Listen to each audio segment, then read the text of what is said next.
اعوذ باللہ من الشیطان اللعین الرجیم بسم اللہ الرحمن الرحیم الحمد للہ وکفا وسلام علی عبادہ الذین اصطفی.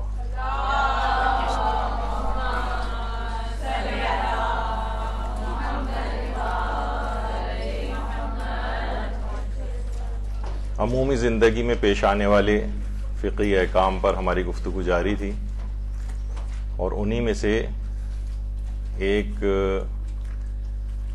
مسئلہ یہ رسم منگنی کا بھی ہے. نکاح وغیرہ کے مسائل تو لوگ سنتے ہی رہتے ہیں، لیکن اس موضوع سے مربوط عموماً جتنی بھی تقریبات ہوتی ہیں وہ بھی تقریباً اس میں شامل ہیں.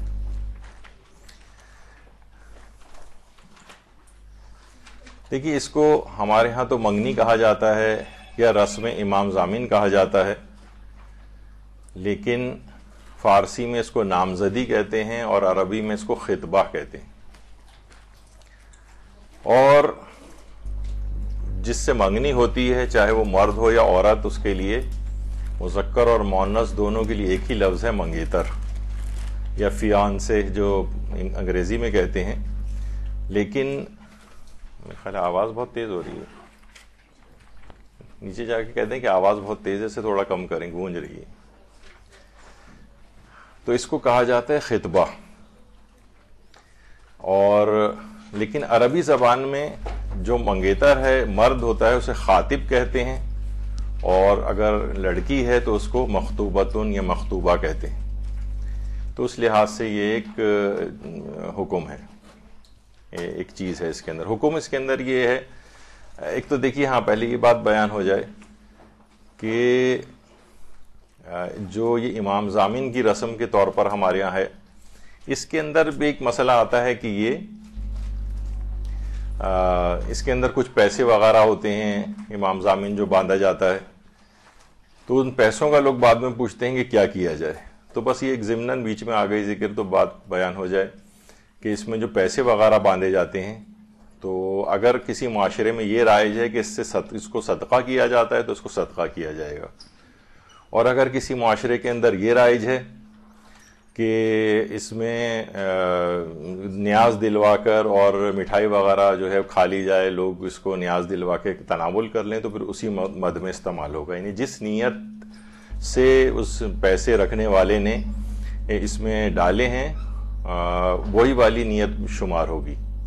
تو اگر کچھ پتہ نہیں ہے کہ کس نیت سے، عام طور پہ لوگ مسافر گھر میں کہیں کسی دوسرے وطن جا رہے ہوتے ہیں، حج پہ جا رہے ہیں، لوگ آتے ہیں، امام ضامن باندھ جاتے ہیں، تو پھر معاشرے کے اندر جو رائج نیت ہے وہ جو ہے وہ معیار بنے گی. اچھا، اب یہ ہے کہ منگنی کی شرعی حیثیت کیا ہے. منگنی کی شرعی حیثیت تو دیکھیے، منگنی کی شرعی حیثیت ویسے تو دیکھا جائے نکاح کی طرح کا تو کوئی یہ مسئلہ نہیں ہے. البتہ بعض معاشرے ایسے ہیں جن میں منگنی کی بہت ہی زیادہ حیثیت ہے. خود ایرانی معاشرے کے اندر بھی اگر کسی کی کوئی منگنی اس طرح سے ہو جائے تو تقریباً ایسے ہی سمجھا جاتا ہے کہ جیسے یہ اس کا نکاح ہو گیا ہے. لیکن اصلاً تو نکاح نہیں ہوتا.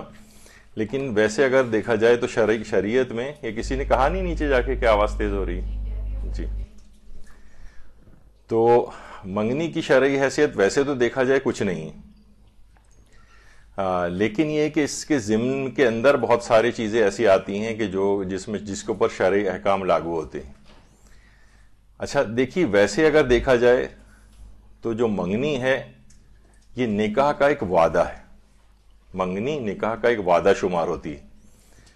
اچھا، اب وعدہ جو ہے ویسے تو دیکھا جائے یہاں پر امریکہ کے اندر بھی ایک K1 ویزا کہلاتا ہے، جس میں منگیتر کو بھی جو ہے امریکہ بلوایا جا سکتا ہے. 90 ڈیز کا کوئی جو ہے وہ ویزا ہوتا ہے. اس 90 دنوں کے اندر اندر وہ امریکہ آ جائے گی، جس سے وہاں شادی ہونی ہوتی ہے. تو بہرحال دیکھا جائے تو منگنی جو ہے وہ ایک نکاح کا وعدہ ہے. اور لیکن کیا منگنی کرنا شریعت میں جائز بھی ہے، جائز نہیں ہے؟ تو فی نفس ہی تو جائز ہے، فی نفس ہی تو جائز ہے منگنی. لیکن شریعت میں جائز تو ہے، لیکن اس سے جڑے ہوئے کچھ ایسے حرام کام ہیں کہ جن کی وجہ سے یہ ناجائز ہو سکتی ہے، جس کی ابھی آگے چل کر تفصیل بیان ہونے والی ہے. یعنی اس تقریب، ویسے خود نامزد ہونا یا انگیجڈ ہونا اس کے اندر کوئی برائی نہیں ہے، بلکہ آگے چل کر ہم اس کی تھوڑی سی تفصیل بھی بیان کریں گے. اچھا، پھر ایک چیز یہ بھی ہے کہ اس منگنی کا جو وہ مقصد ہے یہ کیا ہونا چاہیے. یہاں سے کھول دیجئے میرے خیال ہے کوئی. تو اس منگنی کا مقصد کیا ہونا چاہیے. تو منگنی کا مقصد دیکھیے اصلاً دیکھا جائے تو منگنی کا مقصد یہ ہے کہ دو جو پارٹیز ہیں وہ دو پارٹیز جو ہیں اس دوران ایک دوسرے کو ذرا دیکھ اور سمجھ لیں، ایک دوسرے کو دیکھ لیں، ایک دوسرے کو سمجھ لیں. عام طور پہ آپ دیکھتے ہیں کہ جب کوئی بھی معاہدہ کسی بھی دو ملکوں کے درمیان ہونے لگتا ہے، تھوڑی سی اس کی آواز کم کر.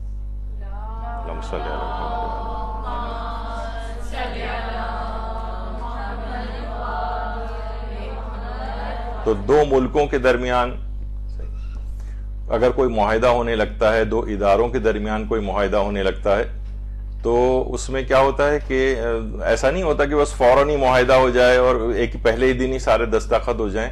دونوں پارٹیز کیا کرتی ہیں، دونوں پارٹیز آپس میں ملتی ہیں، دونوں پارٹیز جو ہیں وہ ایک دوسرے سے ملاقاتیں کرتی ہیں، ایک دوسرے سے ملتی ہیں.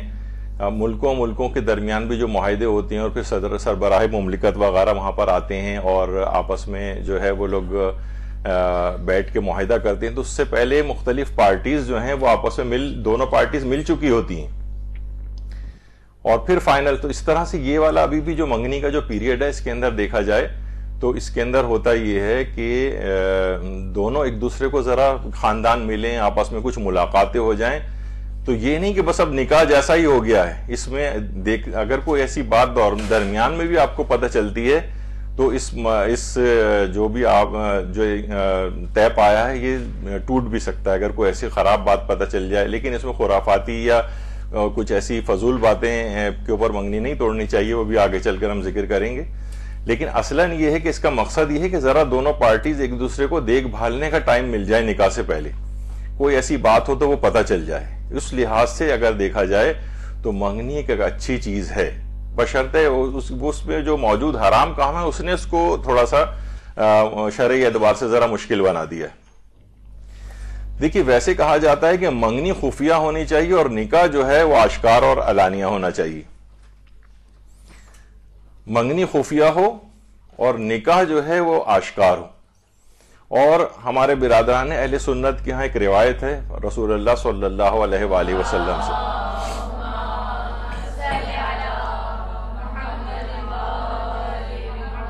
اظہر النکاح وقف الخطبہ، یعنی نکاح کو ظاہر کرو اور منگنی کو چھپا کر انجام دو. ویسے سند کے اعتبار سے ان کے ہاں بھی یہ روایت بہت زیادہ ثابت نہیں ہے، لیکن جو علماء ان کے بیان کرتے ہیں کہ نکاح کو ظاہر کرو والا پارٹ تو وہ کہتے ہیں یہ ٹھیک ہے، وقف الخطبہ اس کے متعلق تھوڑا ان کا کلام ہے، لیکن مضمون بہرحال اس لحاظ سے صحیح ہے. کیونکہ دیکھیے اس کے اندر یہ ہے کہ ہمارے ہاں کیا ہوتا ہے کہ اس کو اتنا زیادہ نکاح کو تو علانیہ کرنا چاہیے، لیکن منگنی کو بہتر ہے کہ دونوں خاندان بالکل خاموشی کے ساتھ کوئی کسی ایک نتیجے پہ پہنچ کے کوئی ایک مقرر کر لیں، کوئی بھی ایک آپس میں جو بھی بات کرنی ہے ان کو.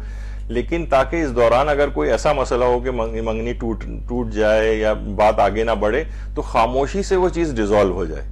یہاں پر اتنا زیادہ اس کو شو آف کر کے کیا جاتا ہے نکاح کی طرح سے کہ وہ بعد میں پھر اتنے زیادہ آشکار چیز ہوتی ہے کہ اس سے خاص طور پر وہ لڑکی سفر کرتی ہے جس کی منگنی ٹوٹ جائے بعد میں، اس کے آئندہ نکاح وغیرہ کے اندر مشکلات ہوتی ہیں. تو اس کے اندر اس کا پیغام دیکھا جائے یہ بظاہر اس کے اندر اچھی بات نظر آتی ہے کہ منگنی جو ہے ذرا خفیہ ٹائپ کی ہونی چاہیے. بالکل دونوں خاندان صرف 2-4 آدمی مل کر بیٹھ کر کوئی چیز طے کر لیں، بس یہ کافی ہے. لیکن اتنے بڑے پیمانے پر رسم امام ضامن کرنا، اتنے بڑے پیمانے پر دور دور سے لوگوں کو بلانا اور یہ سب کچھ کرنا، تو یہ اتنا شاید اچھا نہیں ہے. اچھا، اب کیا یہ تحقیق جو ہے وہ منگنی کے بعد بھی جاری رہ سکتی ہے؟ ایک تو ہے کہ بھائی رشتہ طے کرنے جا رہے ہیں تو پہلے سے تحقیق کر لو، تو پہلے سے تحقیق تو ہونی چاہیے، ایسے تو رشتہ نہیں کرنا چاہیے. لیکن یہ ہے کہ منگنی کے بعد بھی کیا تحقیق جاری رہے؟ بہت سو کو تو ہم نے دیکھا کہ نکاح کے بعد بھی تحقیق کرتے رہتے ہیں. تو نکاح کے بعد تو خیر معاملہ ہاتھ سے نکل جاتا ہے, لیکن منگنی کے بعد جو ہے وہ بھی اگر ایسی کوئی بات پتہ چلتی ہے آپ کو تو وہ بھی کر لینی چاہیے. اور اگر اس میں کوئی ایسی بات پتہ چلے کہ جو بہت ایسی ناقابل برداشت ہو تو منگنی توڑی بھی جا سکتی ہے. تحقیق میں بہت سارے خواص کا بھی پتہ چلتا جاتا ہے. ایک صاحب اپنی بیگم سے پوچھ رہے تھے کہ تم مجھ سے آخر شادی پہ کس طرح سے تیار ہو گئی؟ تو خاتون کہنے لگیں کہ ایک دفعہ میں نے گھر کی بالکنی سے آپ کو برتن مانجتے دیکھ لیا تھا. تو یعنی بہت ساری چیزیں خصوصیات پتہ چلتی ہیں. ارے تو بڑی اچھی خصوصیات ہیں, بری خصوصیات بھی پتہ چل سکتی ہیں. ویسے تو خواتین جو ہے عام طور پر بکرا منڈی نہیں جاتی ہیں بکرے وغیرہ خریدنے, لیکن ایک خاتون ایک دفعہ پہنچ گئی تھی تو انہوں نے اپنے اسٹائل سے کہا کہ کوئی بہت خوبصورت سا ہینڈسم سا بکرا دکھائیے جو ٹکر بھی نہ مارتا ہو. تو اس نے کہا جو بیچنے والا ہے کہ خاتون یہاں پر قربانی کے بکرے ملتے ہیں, شادی کے بکرے نہیں ملتے. تو بہرحال یہ بھی خواتین کے اندر بہرحال بات مشہور ہے کہ جو اچھا شوہر تو شاید ہی کسی کو شاذ و نادر ہی ملتا ہے, جو ملا اسی کو ٹھوک بجا کے صحیح کیا جا سکتا ہے. تو بہرحال تحقیق بعد میں بھی جاری رہتی ہے. منگنی کے بعد بھی کوئی ایسی بات پتہ چلے, کوئی ایسی خصوصیت پتہ چلے جس سے شادی ہونا اچھا نہیں ہو شمار, تو پھر اس کو توڑا بھی جا سکتا ہے. اچھا, اب جلد بازی کے جو فیصلے عام طور پہ ہمارے ہاں ہوتے ہیں کب ہوتے ہیں؟ مثلا کوئی رشتہ بیرون ملک سے آ گیا ہے, اب جناب وہ لڑکا بس ایک ہفتے کے اندر جا رہا ہے اور بس اسی کے اندر جو ہے نکاح کر دیا جائے. یہ جلد بازی کے فیصلے زیادہ تر ہم نے دیکھا ہے کہ بہت خوفناک ہوتے ہیں. یا کوئی بہت اچھا کوئی مالدار رشتہ آ گیا, اب وہ سوچتے ہیں کہیں ایسا نہ ہو کہ ڈیلے کرنے سے ہاتھ سے نکل جائے.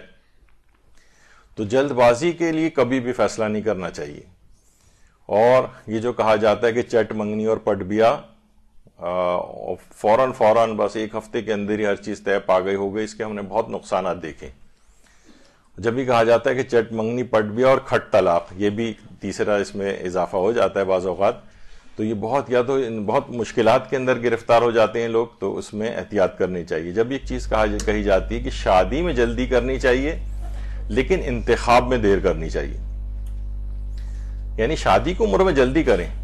یعنی عام طور پر جو علماء نے اس مسئلے پہ کام کیا ہے وہ یہ کہتے ہیں کہ مثلا لڑکا ہے 18 سے 20 سال کی عمر میں اس کی شادی ہو جانی چاہیے میکسیمم, اور لڑکی جو ہے وہ 14 سے 16 سال کے درمیان اس کی ہو جانی چاہیے.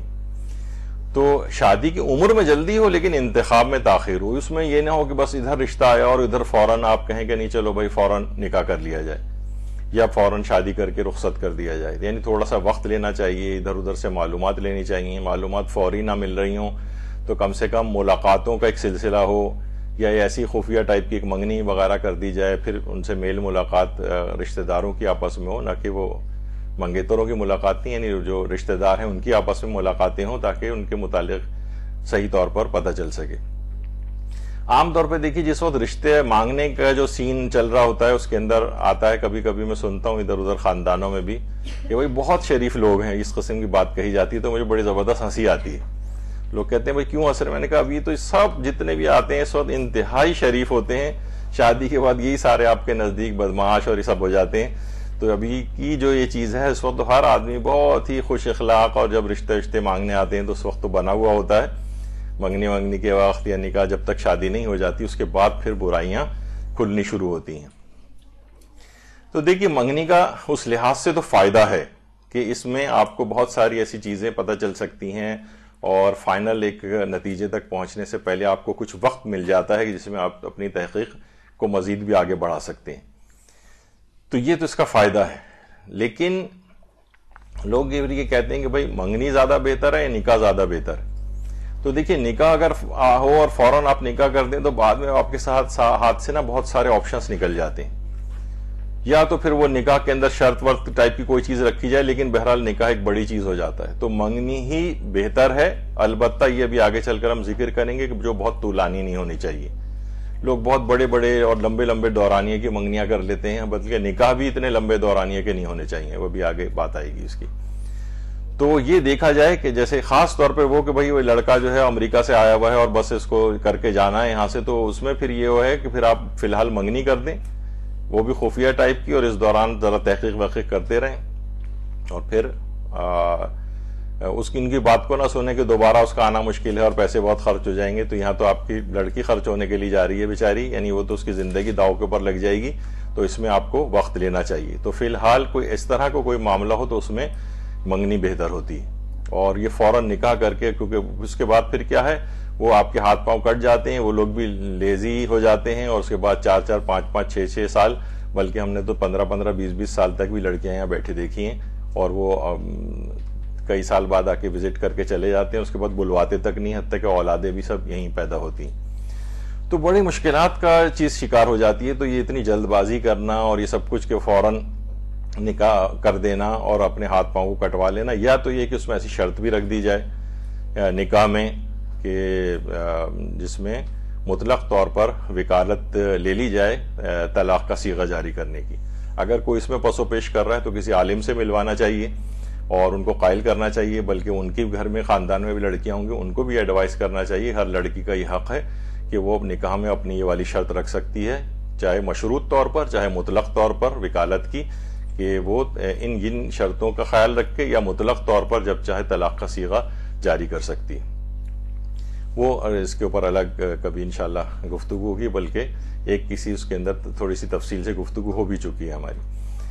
تو یہ کنڈیشن کے اوپر ڈیپینڈ کرتا ہے کہ کب منگنی ہے اور کب نکاح کرنا جو ہے وہ زیادہ بہتر ہے، تو اس کو ذرا سمجھدار والدین دیکھیں۔ منگنی کے نقصانات بھی ہیں۔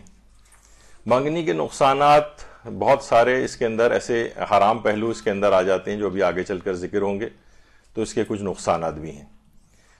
اچھا، منگنی کو طول دینے کے بھی نقصانات ہیں۔ منگنی کو جتنا بھی زیادہ طول دیا جائے گا اور وہ فضول قسم کے بہانوں کی وجہ سے، تو اس میں کیا ہوتا ہے کہ وہ ظاہر ہے کہ فرسٹریشن کا شکار ہوتے ہیں، دونوں شادی کرنا چاہتے ہیں، زندگی کو آگے بڑھانا چاہتے ہیں، یا والدین اپنے بہت سارے خود ساختہ پیمانوں سے ان کی جو ہے نا وہ شادی میں ڈیلے کرتے رہتے ہیں، یا اگر نکاح بھی ہو گیا ہے تو رخصتی میں ڈیلے کرتے رہتے ہیں۔ تو اس کے بہت طول دینے کے نقصانات ہوتے ہیں، اس کے وہ ممکنہ طور پہ بہت سارے حرام کاموں کے اندر انوالو ہو جاتے ہیں، اور ایک بہت غیر شرعی یہ اسلام نے اس میں اپنے تقوی کو بچانے کا ذریعہ قرار دیا تھا، یہاں پر اس کو تقوی کو ملیا میٹ کرنے کا ذریعہ جو ہے یہ منگنی بن جاتی ہے۔ اچھا، منگنی اور نکاح لمبا چلنے کے ہمیشہ نقصانات ہوتے ہیں، ہمیشہ نقصانات ہیں۔ یا تو دیکھیے بعض اوقات کیا ہوتے ہیں کہ جناب جتنی بھی طویل منگنیاں ہیں نا، یہ عموماً حاسدین کے حسد کا شکار ہو جاتی ہیں، اور یہ اکثر و بیشتر دیکھنے میں آتا ہے کہ یہ اپنے فائنل نکاح تک پہنچنے سے پہلے ختم ہو جاتی ہیں۔ جتنی طویل چلائیں گے غلط فہمیاں بڑھتی چلی جائیں گی، آپس میں جو ہے وہ چھوٹی چھوٹی باتوں کو پکڑ کے جو ہے نا کوئی بیس بنایا جائے گا، اس کے اندر کچھ بے جا توقعات اس کے اندر کی جائیں گی، اور یہاں تک کہ وہ منگنی اینڈ ہو جاتی ہے۔ تو طویل منگنیاں عام طور پر حاسدین کے حسد کا شکار ہو جاتی ہیں۔ اچھا، دوسرے کی یہ جو خوشی کی جو تقاریب ہوتی ہیں، اس میں رشتہ داروں کی رسم منہ پھلائی بھی ہوتی ہے۔ یہ ہر جگہ یہ اوپر ہوتا ہے، یہ دیکھنے میں آتا ہے کہ اس میں کوئی نہ کوئی دوسرے کے گھر میں خوشی ہو رہی ہے، کوئی نہ کوئی کسی نہ کسی بہانے سے کچھ رشتہ دار آپ کو منہ پھلائے ملیں گے، ان کو منایا جا رہا ہوگا، ان کو سوچا جا رہا ہوگا کہ کس طریقے سے ان کو کیا جائے، اور وہ کسی صورت قابو آنے کو تیار نہیں ہوتے۔ یہ ایک بہت ہی بری بات ہے۔ کسی کے گھر میں شادی ہے، کسی کے گھر میں نکاح ہے یا رسم امام ضامن ہے، اور اس میں کچھ رشتہ دار جو ہے رنگ میں بھنگ ڈال رہے ہیں، ان کے شرطیں لگا رہے ہیں آنے کی اس کے اندر، اور پتہ نہیں کیا کیا۔ یہ انتہائی غلط ایک بات ہے۔ کسی گھر کی خوشی کو اس طرح سے خراب کرنا، خود آپ کے گھر میں اور دوسرے شخص کے بھی گھر کے اندر اس طرح کی چیزیں ہوتی ہیں، اور دوسرا کوئی ایسا کرے تو کتنا برا والی بات ہے یہ۔ تو چاہے یہ منگنی ہو، اس کے اندر بھی اس طرح کے کچھ نہ کچھ منہ پھلائے رشتہ دار ہوتے ہیں اس کے اندر۔ تو بہرحال یہ بھی ایک رسم کے طور پر ہے، رسم منہ پھلائی جسے کہا جاتا ہے۔ خیر، اچھا، اب منگنی اور نکاح کو طول دینے کے کچھ غیر ضروری بہانے ہم نے دیکھیے کہ اس کو ان بہانوں کا سہارا لے کے ان چیزوں کو طول دیا جاتا ہے۔ یہ بہت لمبا کھینچا جاتا ہے، بعض اوقات سالوں کھنچ جاتے ہیں، بعض اوقات جو ہے مہینوں کھنچ جاتے ہیں، اور اسی کے دوران جو کام ہونا ہوتا ہے وہ ہو جاتا ہے، ٹوٹ جاتی ہیں، غلط فہمیاں پیدا ہو جاتی ہیں وغیرہ۔ اس میں ایک اور بھی چیز ہوتی ہے، بیجا توقعات۔ بیجا توقعات یعنی کچھ ایسی توقعات کہ جس کا نہ اسلام نے کوئی کہا ہے آپ سے، کچھ ایسی توقعات ان سے کی جانے لگتی ہیں۔ مثلا ہم نے دیکھا ہے چھوٹی چھوٹی چیزوں پہ، بھائی منگنی ہوئی یا نکاح بھی ہوا تو اس کے اندر کیا ہوتا ہے کہ جناب وہ ان کے دامادوں کے بھی جوڑے آنے چاہیے۔ یعنی میں نے دیکھا ہے کہ غریب سے غریب بھی ان کے پتہ نہیں کون کون سے رشتہ دار، بلکہ ایک اور چیز آگے، پہلے تو شاید وہ ویسے ہی سوٹ ووٹ دے دیے جاتے تھے بغیر سلے ہوئے، اب یہ کہ کسی خاص جگہ یا کسی خاص درزی وہاں پر جا کر وہ اپنے ناپ دیں گے اور وہاں پہ سلائے سوٹ جو ہیں اس طرح سے ان کو دیے جائیں گے۔ اور یعنی غریب سے غریب لوگ بھی اتنا ان کے اوپر ایک برڈن ڈال دیا گیا ہے، یا انہوں نے خود اپنے ذمے لے لیا ہے۔ تو انہوں نے دامادوں کو نہیں دیے، ہماری چچیوں کو نہیں دیے اور خالاؤں کو نہیں دیے اور ان کے نہیں دیے اس پہ۔ یا مثلا ہم تو جب بھی جاتے ہیں 2 کلو مٹھائی لے کر جاتے ہیں اور ان کی اماں آتی ہیں تو 2 درجن کیلے لے کر آ جاتی ہیں خالی۔ اس طرح کی بہت ساری چیزیں سننے میں آتی ہیں۔ تو یا مثلا خالہ کہیں سے ٹپک پڑتی ہیں کہ یہ کون سی تم نے کس جگہ اس سے شادی کر دی، اس سے کہیں زیادہ اچھی تو میری فہمیدہ تھی مثلا۔ تو اس طرح کی بھی بہت چیزیں جو ہے وہ سننے کو ملتی ہیں۔ بہت سی ہم نے مثلا دیکھا ہے اس کے اندر کہ جناب وش نہیں کیا برتھ ڈے کے اوپر فیس بک پہ، تو اس پہ بھی منگنیاں ٹوٹتے بلکہ نکاح تک ٹوٹتے دیکھیں۔ تو یا مثلا کوئی چچی اس کے اندر ناراض ہو جاتی ہیں کہ مووی میں میرے تصویر نہیں لی گئی، یا ہمیں جانا پوچھا نہیں گیا، یا سٹیج پہ زیادہ دیر نہیں بٹھایا وغیرہ اس طرح سے۔ تو یہ بیجا توقعات ہیں۔ یعنی اس طرح کیا ہے کہ اس میں یہ بہت ساری چیزیں نکلتی چلی جاتی ہیں، اور پھر ان کو کوئی نہ کوئی الزام لگا کے کہ یہ بہت کنجوس ہیں، انہوں نے فلاں چیز نہیں دی، اور یہ وہ اتنے سارے اس میں پہلو، یہاں تک کہ وہ حاسدین کے حسد کا شکار منگنی ہو جاتی ہے، غلط فہمیاں بڑھتی چلی جاتی ہیں، یہاں تک کہ منگنی ٹوٹ جاتی ہے۔ تو یہ کیا ہوتا ہے کہ اتنا وقت آپ نے دے دیتے ہیں، اتنی سپیس دے دیتے ہیں ان افراد کو کام کرنے کے لیے، تو یہ کبھی بھی طول نہیں کھینچنی چاہیے، بہت مختصر ہو اگر ہو بھی، اور وہ بھی خفیہ ہو، تاکہ زیادہ بدنامی کا باعث بھی نہ بنے۔ اچھا، خود ساختہ مجبوریوں کی بھی ایک فہرست ہے جناب۔ لوگ کہتے ہیں بھائی اس وجہ سے بھی ڈیلے کر رہے ہیں کہ یہ مجبوری ہے۔ مثلا جو ہے وہ لڑکا یا لڑکی کی جو ہے نا ابھی تعلیم پوری نہیں ہوئی ہے، بھائی لڑکا اور لڑکی جو ہیں وہ بعد میں بھی اپنی تعلیم مکمل کر سکتے ہیں، بلکہ ہم نے دیکھا ہے ہمارے تو خود میڈیکل کالج اور اس کے بعد جن کی یعنی پوسٹ گریجویشن وغیرہ اتنے لمبے پروسیجر بعض اوقات 7 8 10 سال کے ہو جاتے ہیں، تو اس میں کہاں تک، تو بہت سارے لوگ جو ہوتے ہیں وہ اسی طرح شادیاں کر لیتے ہیں اور یعنی سیریس ہوتے ہیں اپنی پڑھائی میں، تو بعد میں بھی سلسلہ چلتا رہتا ہے اور اس کے بعد پوسٹ گریجویشن کمپلیٹ ہو جاتی ہیں۔ تو یہ کوئی وہ نہیں ہے کہ ان کی پہلے تعلیم مکمل ہو جائے گی تو پھر جب تک یہ منگنی چلتی رہے گی، تو نتیجہ یہ ہوگا کہ پھر وہ بہت زیادہ امکان ہے کہ وہ غلط فہمی ہو جائے گی اس میں، اور وہ رشتہ ختم ہو جائے گا۔ تو لڑکے یا لڑکی کی تعلیم کو کبھی بہانہ نہیں بنانا چاہیے، اور اسی طریقے سے یہ لڑکے کے اچھے برسر روزگار ہونے کا انتظار کرتے رہنا۔ بھائی ابھی ایسے ہی پھرتا رہے گا جب تک کہ اگر کوئی اس کے اوپر ذمہ داری آ جائے گی، شادی ہو جائے گی، تو بہت ہی جلدی نوٹ کیا گیا ہے کہ ایسے افراد جن کی جلدی ایج میں شادی ہو جائے، مثلا 18-20 سال میں، تو جس عمر میں لوگ اپنے کیریئر کا آغاز کرتے ہیں، یہ 10 سال میں 28 سال کی عمر تک سیٹل ہو چکا ہوگا۔ یعنی اس کے اوپر ایک ذمہ داری آ جاتی ہے، وہ خود بھی دماغی طور پر ایک طرف ہو جاتا ہے اور وہ زیادہ جلدی سیٹل ہو جاتا ہے۔ تو برسر روزگار ہونے کا انتظار کرتے رہیں، اچھی جاب لگ جائے تو انتظار کرتے رہیں۔ یہ ایک ایسی بیجا توقعات ہیں، یہ اس کو طول کھینچنے کے لیے جو بہانے ہیں جس سے نقصان ہوتا ہے۔ اسی طریقے سے مثلا ابھی لڑکا مکان لے لے پہلے اپنا، اچھا والا والدین کے ساتھ رہ رہا ہے لیکن نہیں، پہلے مکان لے لے، بھائی بعد میں بھی لے سکتا ہے، فیملی بڑھے گی، خود ہی لے کر جائے گا اپنے، یعنی اگر گنجائش ہوگی اس کے پاس، یا پہلے گاڑی خرید لے اور انتظار کر رہے ہیں کب تک وہ، جب تک پیسے جمع کر کے اس تک پہنچتا ہے تو گاڑی مزید مہنگی ہو جاتی ہے۔ تو یہ سلسلہ ایک آگے چلتا جاتا ہے۔ اسی طریقے سے مثلا پہلے زیورات تو بھی جمع ہو جائیں، تو جہیز جمع ہو جائے، تو بری کی تیاری کے لیے بھی وقت چاہیے۔ کیا ہے کہ اس سے یہ تمام چیزیں ایڈ اپ ہوتی چلی جاتی ہیں، یہ بے جا اس کے اندر خرچوں کے اندر اپنے آپ کو ڈالنا، ان کی تیاریوں کے وقت لینا، یہ نقصانات کا باعث بنتا ہے۔ اسی طرح سے مثلا رسومات کی ادائیگی کے لیے جو ہے وہ بھی پیسوں کا انتظام ہو جائے، اس کے لیے وقت لیا جاتا ہے کہ بھائی ظاہر معلوم ہے کہ ہال کے اندر ہوگی، لان کے اندر ہوگی، اتنا کھلانا ہوگا، اتنے لاکھوں روپے کا خرچہ سامنے آ جاتا ہے۔ تو ہر ایک کے پاس تو ہر وقت اتنے موجود نہیں ہوتے، تو ان کو کچھ وقت چاہیے ہوتا ہے. تو یہ خود ساختہ ایسی چیزیں جس سے ڈیلے ہوتی ہیں چیزیں، اور پھر اس سے نقصان ہوتا ہے.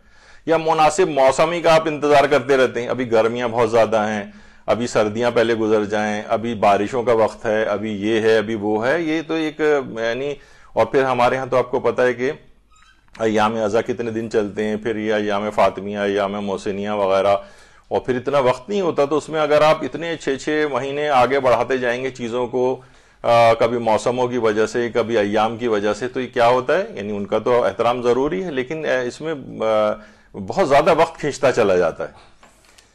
تو مناسب موسم کا انتظار کرتے رہنا، اس میں بہت وقت ضائع ہوتا ہے. یا غیر ملکی رشتہ داروں کی وطن آمد کا انتظار کہ جناب ابھی تو نہیں، وہ تو دسمبر، ابھی جنوری چل رہا ہے، وہ جو ہے انہوں نے کہا نہیں میں تو ضرور شادی اٹینڈ کروں گی، اور وہ ان کا آنا ہے دسمبر میں. اب جناب یہ کھینچ کھانچ کے اتنا، وہ ظاہر ہے لڑکے لڑکی خود سے تو اس طرح نہیں کر سکتے، نہ ان کا اس طور پہ منہ پڑتا ہے کہنے کے لیے، لیکن یہ گھر والوں کو سوچنا چاہیے کہ اتنی لمبی لمبی یہ ان فلاں رشتہ داروں کی آمد میں، یہاں تک کہ اگر کوئی انتقال بھی اگر کسی کو ہو گیا ہے تو اتنی دیر تک ان کو انتظار کرانا، میت کو تدفین میں بعض اوقات اگلے دنوں تک کے اندر بات چلی جاتی، اور یہ بات بہت ناپسندیدہ سمجھی گئی ہے کہ کسی کے انتظار میں میت کو دفنانے میں ڈیلے کیا جائے. دفنا دیں، اس کے بعد قبر پہ آ جاؤ، کچھ اس کی کیا ہے. اب تو بلکہ لائیو اگر ویسے دیکھنا ہی ہے ان کا چہرہ بھی، تو اب تو لائیو بھی دکھایا جا سکتا ہے. تو بہرحال انٹرنیٹ کے تھرو. تو یہ غیر ملکی جو رشتہ دار ہیں، یعنی جو غیر ملکوں کے اندر رہائش پذیر ہیں، ان کی آمد کے انتظار میں ڈیلے کرتے رہنا، یہ بہت خطرناک ایک چیز ہے. تو یہ مروجہ جو منگنی کی رسم ہے، اکثر یہ نکاح کو بہت تاخیر میں ڈال دیتی ہے. ظاہر ہے ابھی کسی نے 15-20 لاکھ اس روپے اس پہ خرچ کیے ہیں تقریب کے اوپر اور کپڑوں اور سب کے اوپر، اب فوراً کیسے نکاح کر دیں، اس کے لیے پھر وقت چاہیے ہوتا ہے کہ اتنے پیسے جمع ہو جائیں اور چیزیں اور سب چیزیں. تو کیا ہوتا ہے کہ نکاح کو بھی یہ اور ڈیلے کر دیتی ہے چیز، حالانکہ کوئی ایسی پرماننٹ چیز نہیں تھی، لیکن اس کی وجہ سے خود اصل نکاح تاخیر میں پڑ جاتا ہے. تو منگنی جو عام طور پر اس کی ٹوٹنے کی جو عمومی وجوہات ہیں وہ اسی طرح کی، اس طرح کے طول دینے سے بہت زیادہ اس کے اندر غلط فہمیاں پیدا ہو جاتی ہیں، خود ان منگیتروں میں غلط فہمیاں ہو جاتی ہیں، ایک دوسرے سے بے جا توقعات وابستہ ہو جاتی ہیں، جب وہ پورا نہیں کر پاتے تو تلخی ہوتی ہے، اور اس کے بعد پھر بالآخر اس کا انجام اچھا نہیں ہوتا ہے. تو اسی لحاظ سے منگنی کے کچھ اس لحاظ سے مفاسد بھی ہیں. مفاسد یعنی اس کی کچھ خرابیاں ہیں، کچھ تو خود تقریب نکاح کے لحاظ سے خرابیاں ہیں، پھر کچھ منگیتروں کے اعتبار سے اس کے اندر خرابیاں پیدا ہو جاتی ہیں کہ اصلاً یہ کوئی اسلامی رشتہ تو ہے نہیں، یہ تو ایک بالکل ایک نامحرموں والا رشتہ ہے. اچھا، اسی طرح سے ایک چیز اور بھی ہے، وہ ہے بچپن کی منگنی. یہ بالکل نہیں کرنی چاہیے. والدین کی اپنی خواہش ضرور ہوتی ہے، بچپن میں منگنی کر دی اور سب کچھ. تو دیکھیے یہ اس سے بھی کیا ہوتا ہے کہ ان لوگوں کے کوئی ضروری نہیں کہ یہ لوگ آگے چل کر ان کے خیالات بھی آپس میں ملیں، تو انہی میں سے کوئی نہ کوئی ایک منع کر دیتا ہے. یہ خاندانوں میں تعلقات اس وقت اچھے تھے، بعد میں اچھے نہیں رہے، تو پھر ان بچوں کا دماغ میں ایک مائنڈ بن چکا ہوتا ہے ایک دوسرے کے لیے، پھر ان کے لیے ایک دکھ کی اور تکلیف کی بات ہوتی ہے کہ مینٹلی جو قریب آ گئے ہیں، اور اس کے بعد والدین کی اپنے آپس میں لڑائیوں کی، رشتہ داروں کی وجہ سے ان کی ٹوٹ جائے. تو یہ کسی بھی صورت مناسب نہیں ہے کہ بچپن میں اس طرح تک اشاروں کنایوں میں بھی یہ والی گفتگو نہیں ہونی چاہیے کہ اس کا اس سے کریں گے اور بچوں کے دماغ میں کوئی اس طرح کی بات آئے. تو بچپن میں نکاح کرنے کے حوالے سے تو چلیں وہ شریعت کے اندر لوگ اس کی لے آتے ہیں مثال کے باپ اگر مصلحت سمجھے تو وہ اپنی نابالغ بچی کا بھی نکاح کر سکتا ہے یا نابالغ بچے کا بھی، وہ پھر لیکن بعد میں بلوغ کے بعد ان کو اختیار ہوتا ہے. اس میں کچھ شرطیں بھی ہیں کہ بہرحال وہ اس نکاح کو جاری رکھیں، اس کو ختم کر دیں. تو وہ پھر بہت سارے مفاسد ہوتے ہیں. تو نہ تو بچپنوں کے ایسے کوئی نکاح ہونے چاہیے، ویسے مشورتاً کہہ رہا ہوں، شرعی طور پر تو اپنی جگہ پر ہیں سارے مسائل، اور لیکن بچپن کی منگنیاں جو ہیں یہ فیزیبل نہیں ہیں. تو اس کے بھی بہت نقصانات دیکھنے میں آتے ہیں. نابالغ کی منگنی یا نکاح یہ تو آپ نے بھی سن لیا کہ مناسب نہیں ہے. اچھا، منگنی سے پہلے کیا دیکھنے کی اجازت ہے؟ تو ہم پچھلی دفعہ ہم بیان کر چکے کہ منگنی سے پہلے جس سے انسان شادی کرنا چاہ رہا ہے 4 شرطیں ذکر ہوئی تھیں کہ کوئی بری نگاہ نہ ہو، دیکھنے سے کوئی فائدہ ملے، یعنی کوئی وہ عیب پتہ چلنے کا امکان ہو، اور احتیاط واجب کی بنا پر بہت سی لڑکیوں کو اس طرح سے نہیں دیکھ سکتے، ان کا پردہ اتار کر دیکھتے وقت امکان ہو کہ اس سے شادی ممکن ہے. وہ ساری شرطیں، اور پھر دیکھنے کی اس سے پہلے اجازت تھی. تو منگنی سے پہلے تو دیکھنے کی اجازت ہے. اچھا اب منگیتر کو کس قدر دیکھا جا سکتا ہے؟ تو وہ پہلے کی اجازت تھی، اب تو یعنی مثلا منگنی ہو گئی ہے تو منگیتر، دیکھیے منگیتر کو دیکھنا عام طور پر خواتین یا لڑکیوں کے لیے کہا جاتا ہے کہ ان کو کوئی اور شوق ہو یا نہ ہو، اپنی سہیلی کا منگیتر دیکھنے کا ضرور شوق ہوتا ہے. تو وہ تو ایک الگ ایک پہلو ہے، لیکن خود منگیتر کو دیکھنا یہ بالکل ایسے ہی جیسے بالکل ایک عام نامحرم، بلکہ ایک عام نامحرم سے بھی زیادہ خطرناک ہے. تو اس میں تو ظاہر منفی قسم کے جذبات وغیرہ جو ہیں وہ اس کے اندر آ سکتے ہیں. تو اچھا خواتین کے لیے بھی ہے کہ جو آپ نے اس سے پہلے سنا تھا کہ مرد وہ 4 شرطوں کا خیال کر کے جس لڑکی سے شادی کرنا چاہ رہا ہے اس کو دیکھ سکتا ہے. تو لڑکی بھی کیا اپنے جس سے شادی کرنا چاہ رہی ہے اس کو دیکھ سکتی ہے؟ تو اس کا جواب یہ ہے کہ احتیاط مستحب یہ ہے کہ اس کو نہ دیکھے. تو اس میں پھر سوال ابھرتا ہے کہ آخر یہ کیوں منع کیا گیا ہے؟ تو اس کا جواب میں اپنے طور پر شرارتاً کہتا ہوں کہ پھر تاکہ منع نہ کر دیا جائے دوسری طرف سے، اس وجہ سے منع کیا گیا اس کو کہ یعنی ہو سکتا ہے وہ انکار کر دے دیکھنے کے بعد. تو بہرحال احتیاط مستحب ہے کہ اس کو نہ دیکھے، لیکن یہ کہ بہرحال ایک واجب حکم تو نہیں ہے. تو منگیتر کو کس قدر دیکھا جا سکتا ہے؟ تو اسی طرح بالکل اس کا حکم ہے جس طرح ایک نامحرم کو دیکھا جاتا ہے. بس جتنا شریعت کے اندر ایک نامحرم کو دیکھنے کی اجازت ہے اس سے زیادہ اجازت نہیں ہے، اور وہ بھی سب شرائط کے ساتھ ہے. اچھا دیکھنے سے کچھ پتہ چلے، کوئی شکل و صورت کے اندر کوئی ایسی بات پتہ چلے، جیسے کہا جاتا ہے نا کہ چائنا کے اندر دوسری شادی کا رواج کیوں نہیں؟ کیونکہ چائنیز کو پتا ہوتا ہے کہ جو دوسری آئے گی وہ بھی اسی کی شکل کی ہوگی، تو اسی سے گزارا کر لیا جائے ابھی فی الحال جو موجود ہے. تو یعنی کوئی شکل کے اندر کوئی ایپ پتہ چلے یا کوئی اس طرح کی چیز ہو تو اس لحاظ سے دوبارہ دیکھنے کی بھی اجازت ملتی ہے، کوئی ایپ اگر پتہ چلانا ہے. اچھا البتہ اس کے اندر کیا ہوتا ہے عام طور پر منگیتر، تو وہ ایک دوسرے کے اوپر بری نگاہ بھی جو ہے وہ ڈال سکتے ہیں، اور حرام نگاہ جو ہے جو ایک نامحرم کے اوپر ڈالی جاتی ہے، اس پہ ہمارا کتاب جو ہے وہ مدرسے سے شائع بھی ہوئی ہے. اس کے اندر تمام وہ چیزیں جو اس کے اندر قباحتیں ہیں، کتنے جو گناہ ہیں، اس کے جو اثرات ہیں، ان سب کے اوپر کافی سیر حاصل گفتگو ہوئی ہے. تو اگر کسی کو شوق ہو تو اس کو لے کے پڑھ سکتا ہے حرام نگاہ کے نام سے. اچھا عام طور پہ یہ ہوتا ہے کہ جناب منگنی اگر کسی کو توڑنی بھی ہے تو یا تو کہتا ہے ہمارا استخارہ نہیں آیا. بعض اوقات تو لوگ نکاح بھی توڑتے ہیں اور کہتے ہیں استخارہ نہیں آیا، تو لوگ کہتے ہیں بھائی نکاح کے بعد استخارہ آپ کروانے کی تو پہلے والے کرانے کی چیز ہے جب نکاح سے پہلے.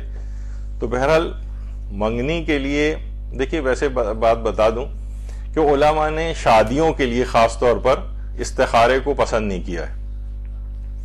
یعنی اس میں یہ کہ اس سے پہلے مشوروں سے آپ کام چلائیں. ہمارے یہاں پہ استخارے کے اوپر پورا ایک درس ہو چکا ہے کافی تفصیلی، 2.5 گھنٹے کا غالباً. تو اس کے اندر ساری تفصیل آئی تھی کہ مشورے سے پہلے کام چلائیں، مشورے میں کن افراد سے مشورہ لیا جائے، ان میں کیا شرطیں ہونی چاہیے، اور پھر اگر مشورے سے ایک طے نہ ہو اور 2 الگ الگ اس میں گروپس بن جائیں ان شرائط رکھنے والوں کے، تو پھر معارضہ جب ہو جائے استشارے میں تو پھر استخارے کا مسئلہ آتا ہے. یعنی جب دونوں کے مشوروں میں ٹکراؤ ہو جائے تو پھر استخارہ کیا جاتا ہے. لیکن علماء کہتے ہیں کہ یہ اتنا پسندیدہ نہیں ہے کہ آپ مثلا اچھا بھلا رشتہ ہے، سب کچھ دل مطمئن ہے، لیکن آپ پھر بھی قرآن کھول کے بیٹھے ہوئے ہیں یا تسبیح سے استخارہ کر رہے ہیں یا کروا رہے ہیں، تو یہ اس کی کوئی پسندیدہ نہیں سمجھا گیا. اس کو مشوروں سے مسئلہ طے ہو جانا چاہیے اور استخارے. اسی طریقے سے مثلا جو کاروبار کیے جاتے ہیں، آیت اللہ حسین بروجردی تو کاروبار میں استخارہ کرنے کو منع کرتے تھے. وہ کہتے تھے کہ ظاہر کاروبار میں تو نفع اور نقصان ہوتا ہے، ایک نیچرل سی ایک اس کے اندر بات ہے. تو جب اس کا نقصان ہو جائے گا اور اس کا استخارہ مثلا صحیح آیا تو اس کا اللہ پر سے اعتماد متزلزل ہو جائے گا. تو کاروبار کے اندر استخارہ نہ کرو. باقی عام مباح چیزیں جو ہیں اس کے اندر، اچھا استخارے کا بھی ایک مفہوم ایک الگ ہے، طلب الخیر سے نکلا ہے. بس اللہ پر بھروسہ کرتے ہوئے اس کام کو کر ڈالو، یہ ہے استخارہ. اصل استخارہ یہ ہے. اب وہ تفصیل ہے اس کی کہ قرآن سے اور جو وہ ہے تسبیح سے، اور استخارہ ذات الرقا اور بہت سارے جو اور استخارے ہیں ان کے الگ پہلو ہیں. اس پہ آپ الگ سے سن لیجئے گا اس درس کو. تو بہرحال استخارے کا بہانہ بنانا، یہ مشوروں سے ہی منگنی طے ہونی چاہیے اور استخارے وغیرہ کے ذریعے اس کو نہ کیا جائے. اور اگر کبھی ایسا مسئلہ ہو جائے کہ مشوروں میں ٹکراؤ ہو جائے تو پھر ایک اپنے دل کو ایک رجحان ڈالنے کے لیے استخارہ کیا جا سکتا ہے، لیکن استخارہ اصل وہی ہے کہ خدا پر توکل کرتے ہوئے اس کام کو کر ڈالو۔ اچھا، منگنی کے ساتھ عام طور پر پھر لوگ کہتے ہیں کہ بھائی جب یہ ظاہرہ بھی تو نامحرم ہے تو کیا کیا جائے، ایک صیغہ محرمیت نہ ان کے لیے پڑھ دیا جائے کہ باقی اور کوئی ان کو آزادی نہ ہو، صرف یہ کہ ایک دوسرے کے لیے محرم ہو جائیں، کچھ پردے وردے کی مخالفت ہو جائے تو چلو اس کے اندر چل جائے۔ تو الگ سے ویسے صرف موجودہ مجتہدین میں آیت اللہ حافظ شیخ بشیر نجفی صاحب کا یہ فتویٰ ہے خالی، کہ وہ کہتے ہیں کہ ٹھیک ہے اس طرح سے ایک شرط لگا کے کہ باقی اور کوئی ازدواجی حقوق اس میں نہیں پورے کیے جا سکتے، صرف ایک صیغہ محرمیت جو ہے وہ پڑھ دیا جائے، یعنی عارضی نکاح یا متع وغیرہ جسے کہا جاتا ہے، اور اس میں اس شرط کے ساتھ تو پھر اس شرط کی پابندی کرنی پڑے گی اور ایک دوسرے کے لیے صرف محرم ہو جائیں گے۔ لیکن دیگر مراجع کہتے ہیں اس سے کوئی فرق نہیں، وہ عام طریقے سے اگر عارضی نکاح بھی پڑھا گیا ہے تو حقوق تو ان کے ویسے ہی رہیں گے، کوئی شرط لگا بھی دی گئی تو وہ دونوں بعد میں میوچول انڈرسٹینڈنگ سے شرط کو ختم بھی کر سکتے ہیں اور والدین کو اس کی اطلاع بھی نہ ہو مثلا، یہ بھی جائز ہے۔ تو اس کا اصلاً دیکھا جائے تو اس کا کوئی فائدہ نہیں ہے۔ تو منگنی کے ساتھ یہ جو عارضی نکاح طور پہ کر دیا جاتا ہے، تو ویسے میں کہوں کہ یہاں پہ پاکستانی ماحول اور معاشرے کے اعتبار سے کچھ کمیونٹیز کے اندر یہ ہوتا ہے، اور وہ کہتے ہیں کہ بھائی یہ جن کو حرام اور گناہ سے بچانا ہے تو بہرحال پھر ایک عارضی نکاح ان لوگوں کو کر دیا جائے اور عقد دائمی جو ہے وہ اپنے ٹائم کے اوپر ہو جائے گا۔ تو اس میں کیا ہوتا ہے کہ پھر ظاہر ہے لیمٹس جو ہے کراس ہوتی ہیں اور بہت سے مسائل اس کے اندر ہو جاتے ہیں، اور پھر بعد میں وہ ختم ہو جائے یا چیز نہ ہو تو پھر ایک وہ لڑکی ذرا بدنام ہو جاتی ہے اور بہت سارے مسائل اس کی اگلی شادی کے اندر پیش آتے ہیں۔ تو یہ یہاں کے ماحول کے اعتبار سے شاید اتنا مناسب نہیں ہے جب تک کہ اتنا آزادی، البتہ کچھ کمیونٹیز ایسی ہیں جہاں یہ والا مسئلہ نہیں ہے تو وہاں وہ اس کو پریکٹس کر لیتے ہیں کہ ٹھیک ہے تاکہ یہ کسی حرام میں مبتلا نہ ہو۔ اچھا، اب تقریب منگنی میں ہونے والے کون کون سے حرام کام ہوتے ہیں؟ دیکھیے خود جو تقریب منگنی ہے اس میں کتنے حرام کام ہو جاتے ہیں، بلکہ منگنی سے پہلے رسم منگنی اور بعد میں ہونے والے جو فضول اخراجات ہیں یہ اس قدر بے پناہ ہو گئے ہیں۔ کتنے افراد آپ بیٹھ کے کیلکولیشنز کبھی لگائیں کہ وہ ہالز اور لانس کا خرچہ اور پھر کتنے لوگوں کو بلوانا اس کے اندر، یہاں تک کہ اطلاعات آتی ہیں کہ بہت سے غریب بھی فیملیز ہیں اور سب کچھ ہیں، لیکن کیا ہے کہ جناب 500 600 لوگوں کو بلانا ہے، اور خوب کہ فلاں ناراض نہ ہو جائے، فلاں ناراض نہ ہو جائے۔ اس سے کیا ہوتا ہے کہ آپ اپنے آپ کو اتنا زیادہ برڈن میں ڈال لیتے ہیں پیسوں کے اعتبار سے، نکاح اور شادیوں کے اندر ہی 500 600، اور اب تو منگنیوں میں بھی 300 400 لوگ افراد اس کے اندر، اور پھر لوگ ناراض بھی ہو رہے ہیں فلاں۔ تو جو اتنے ناراض ہو رہے ہیں اس کا مطلب وہ مخلص نہیں ہے آپ سے، یا وہ اتنا بے حیا ہو گیا ہے کہ نہیں وہ کہ جناب میرے دامادوں کو بھی بلوایا جائے اور بیٹیوں کو بھی اور ان کے بھی بچوں کو، تو ایک شخص 50 آدمی ساتھ لے کر آ رہا ہے ایک فیملی، یہ تھوڑی ہے کوئی مناسب چیز۔ تو اس میں کیا ہے بے تحاشا اخراجات، پھر سب کے کپڑوں کے اخراجات، پھر وہ جو تقریباً شادی جیسے ہی کپڑے اس کے اندر بنائے جا رہے ہوتے ہیں اور زیورات اور یہ اور وہ، اور اس کے بعد کے جو سلسلے ہیں، تو یہ بہت ہی فضول اخراجات، خاص طور پر مثلا مہنگی جو ہے وہ منگنی کی انگوٹھی۔ میں نے ایک دفعہ پچھلے جو دروس ہوئے تھے اس کے اندر رہبر معظم ایران کے اندر بھی جو بہت ہوتا ہے یہ، اور بہت قیمتی انگوٹھی جو ہے وہ تحائف دلہا دلہن دیتے ہیں۔ تو رہبر معظم کے اپنے بیٹے کی جب شادی ہو رہی تھی تو اپنی ہونے والی بہو کو بلوا کے انہوں نے وہ انگوٹھی، اپنے ہاتھ کی ایک انگوٹھی عقیق کی نکال کے دے دی تھی کہ یہ تو اس قابل نہیں ہے، دینی طالب علم ہے، پیسے بھی ہمارے پاس اتنے نہیں ہیں، تو آپ جو ہیں یہ میری طرف سے لے کے اس کو تحفے میں دے دیں، کیونکہ وہاں پر تحفوں کا تبادلہ اس طرح سے ہوتا ہے۔ لیکن یہاں کیا ہے اتنی مہنگی لاکھوں کی انگوٹھیاں مثلا جو ہے لینا، اور ویسے بھی کہا جاتا ہے نا کہ 3 رنگز جو ہیں وہ بڑی زندگی میں آتی ہیں کسی کی، پہلے تو انگیجمنٹ رنگ ہے، پھر ویڈنگ رنگ ہے، اور اس کے بعد سفر رنگ ہے، یعنی اس کے بعد جو بہرحال 3 قسم کے رنگز ہوتی ہیں۔ تو یہ کیا ہے کہ اب یہ مہنگی اس کے اندر انگوٹھیاں بھی لینا، یعنی یہ سب اسراف کے مختلف طریقے اور پہلو جو ہیں ایجاد کیے گئے ہیں اس میں۔ اور جناب ایک منگنی میں جو ہے وہ لاکھوں روپے جو ہے خرچ، حتیٰ کہ جو متوسط طبقہ ہے غریب بھی ہے تو وہ بھی لاکھوں پہ لاکھوں خرچ کرتا چلا جا رہا ہے۔ اور اب مہنگائی بھی کس قدر زیادہ ہو گئی، اب اسے قرضے لینے پڑتے ہیں، لوگ پتہ نہیں بیسیاں ڈالنے پڑتی ہیں ان کو، کیا کچھ کرنے پڑتے ہیں ہر آدمی تو اس طور پر، اور جس کے جو پیسے بھی ہیں تو وہ بھی اسراف میں اپنے ضائع کر رہے ہیں غیر ضروری چیز کے اندر، وہ بلکہ اس کو تبذیر بھی کہا جاتا ہے، تبذیر، بلکہ ان المبذرین کانوا من اخوان الشیاطین، ان کو شیطان کا بھائی کہا گیا۔ اسراف کرنے سے بھی زیادہ تبذیر جو ہے کا گناہ ہے، بلا ضرورت خرچ کرنا. ایک ہے ضرورت کے موقع پہ زیادہ خرچ کرنا، وہ اسراف ہے. بلا ضرورت خرچ کرنا تبذیر ہے. مثلا نوٹ کو کوئی پھاڑ دے یا جلا دے، یہ تبذیر ہے. اور ضرورت کے موقع پر زیادہ خرچ کر دیا، یہ مثلا اسراف ہے. تو یہاں پہ بہت سی غیر ضروری رسمیں بھی ہیں. اس کے بعد مہندی اور مانجا اور فلاں اور یہ اور چوتھی اور پتہ نہیں کیا کیا، کتنی ساری اس قسم کی رسمیں جو بالکل یعنی بس ایک پیسوں کے ضیاع کے ایک بہت یعنی ایجادات کی گئی ہیں. یہ تو یہ پیسوں کے لحاظ سے پھر ایسے ایسے وینیو تلاش کیے جاتے ہیں کہ بہت ہی پرشکو، ان کے لاکھوں، حتیٰ کہ خود جو پھولوں وغیرہ کی ہوتی ہے وہ بھی 50 ہزار روپے کے جناب صرف پھول صرف اسٹیج کے اوپر لگائے جا رہے ہیں. اور یہ ایک سلسلہ ہے یعنی اسراف کا. یعنی وہ تھوڑی دیر کی اپنی چند گھنٹوں کی ایک بادشاہت کے لیے کہ لوگوں پہ اپنا ایک جعلی روپ ڈالنے کے لیے آپ اس طرح سے اپنے آپ کو مصیبت کے اندر مبتلا کر دیں اتنے زیادہ. اور پتہ نہیں کون کون سی وہ چیزیں ہیں. وہ مہندی بھی اگر جا رہی ہے تو وہ ہر لڑکی کے ہاتھ میں اس طرح کی پتہ نہیں کتنی چیزیں ہیں. یعنی ایک یہ سب آپ لینے جائیں بازار میں، سب بہت قیمتی اور وہ ہو گئے ہیں جو آج کل جو سیزن چل رہا ہے. تو اس طرح سے ایک تو یہ اسراف کے لحاظ سے پیسے کا بہت زیادہ ضیاع. پھر ہے مکس گیدرنگ جو تقاریب کے اندر عام طور پر ہوتی ہے، اور اس قدر فواہشات اب یہ بہت عامت البلوہ، بڑی کامن سی چیز ہو گئی.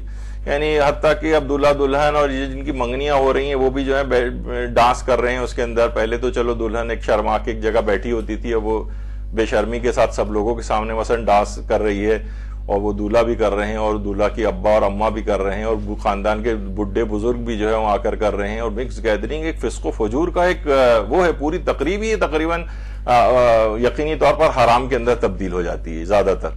تو اس کے اندر بہرحال یہ دیکھا جائے کہ یہ مکس گیدرنگ وغیرہ اس کے اندر اس طرح سے ہونا یہ بہت ایک خطرناک چیز ہے.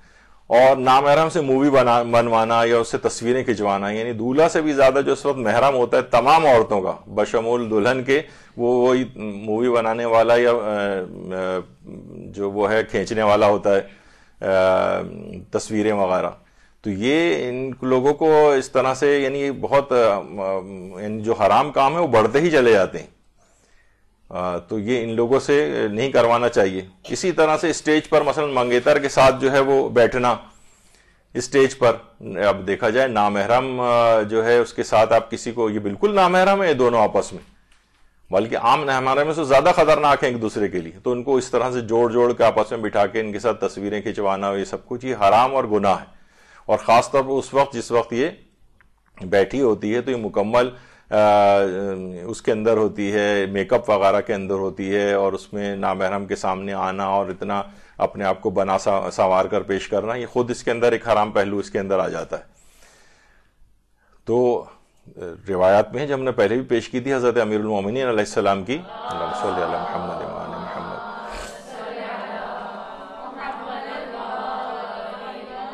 من لا یحضر الفقی میں شیخ صدوق نے لکھی کہ آخری زمانے میں جو قیامت کے قریب کا بدترین زمانہ ہے، ایسی عورتیں ظاہر ہوں گی جو اپنے آپ کو ہر طرح کی آرائش میں مصروف رکھیں گی، عریانیت میں مبتلا ہوں گی، دین سے بے بہرہ ہوں گی، فتنوں میں داخل ہوں گی، خواہشات کی طرف مائل ہوں گی، لذتوں کی طرف راغب ہوں گی، حرام کو حلال کرنے والی ہوں گی، جبکہ وہ جہنم میں ہمیشہ رہنے والی ہوں گی. تو یہ کیا ہے؟ اس میں اپنے آپ کو آرائش اور اس میں ظاہر کر کے نامحرموں کے سامنے لے کر آنا. اب یہ دلہن یا جو بھی منگیتر بننے جا رہی ہے یہ پورے فل میک اپ اور اس کے ساتھ یہ جو اپنے منگیتر کے سامنے آ رہی ہے، اسی تقریب کے اندر کتنے اور نامحرم اس کو دیکھ رہے ہیں، وہ مووی والا دیکھ رہا ہے اور فلاں اور کتنے اور کزنس اور پتہ نہیں کون کون. تو یہ خود ایک بہت بڑا حرام ہے. لوگ اب حیرانگی سے تمام مسائل سنتے ہیں کہ ارے یعنی یہ کس دور کی باتیں ہو رہی ہیں. بھائی اسلام کی چیزیں نہیں حرام ہے. تمام علماء فتاوے اٹھا کر دیکھیں، پھر یہ سب چیزیں کیا ہوتی ہیں؟ بے برکتی کا باعث بنتی ہیں، پھر یہ ان کی منگنیاں ٹوٹتی ہیں، شادیاں ناکام ہوتی ہیں جب یہ سب حرام ان تقاریب کے اندر ہوتے ہیں. نامحرموں کے سامنے زینت کر کے آنا یہ جائز ہی نہیں. یہ جو لپسٹک آپ کو اس طرح سے نظر آ رہی ہوتی ہے، بلٹ ہے جو سمجھے جو زندگی روحانی زندگی کا خاتمہ کر رہا ہے. تو بہرحال یہ ہے کہ منگیتر آپس میں نامحرم ہے، باقی نامحرموں ان میں کوئی فرق نہیں ہے، بلکہ عام نامحرم کی نسبت اخلاقی فتنے اور حرام میں گرفتار ہونے کے زیادہ امکانات اس رشتے کے اندر پائے جاتے ہیں.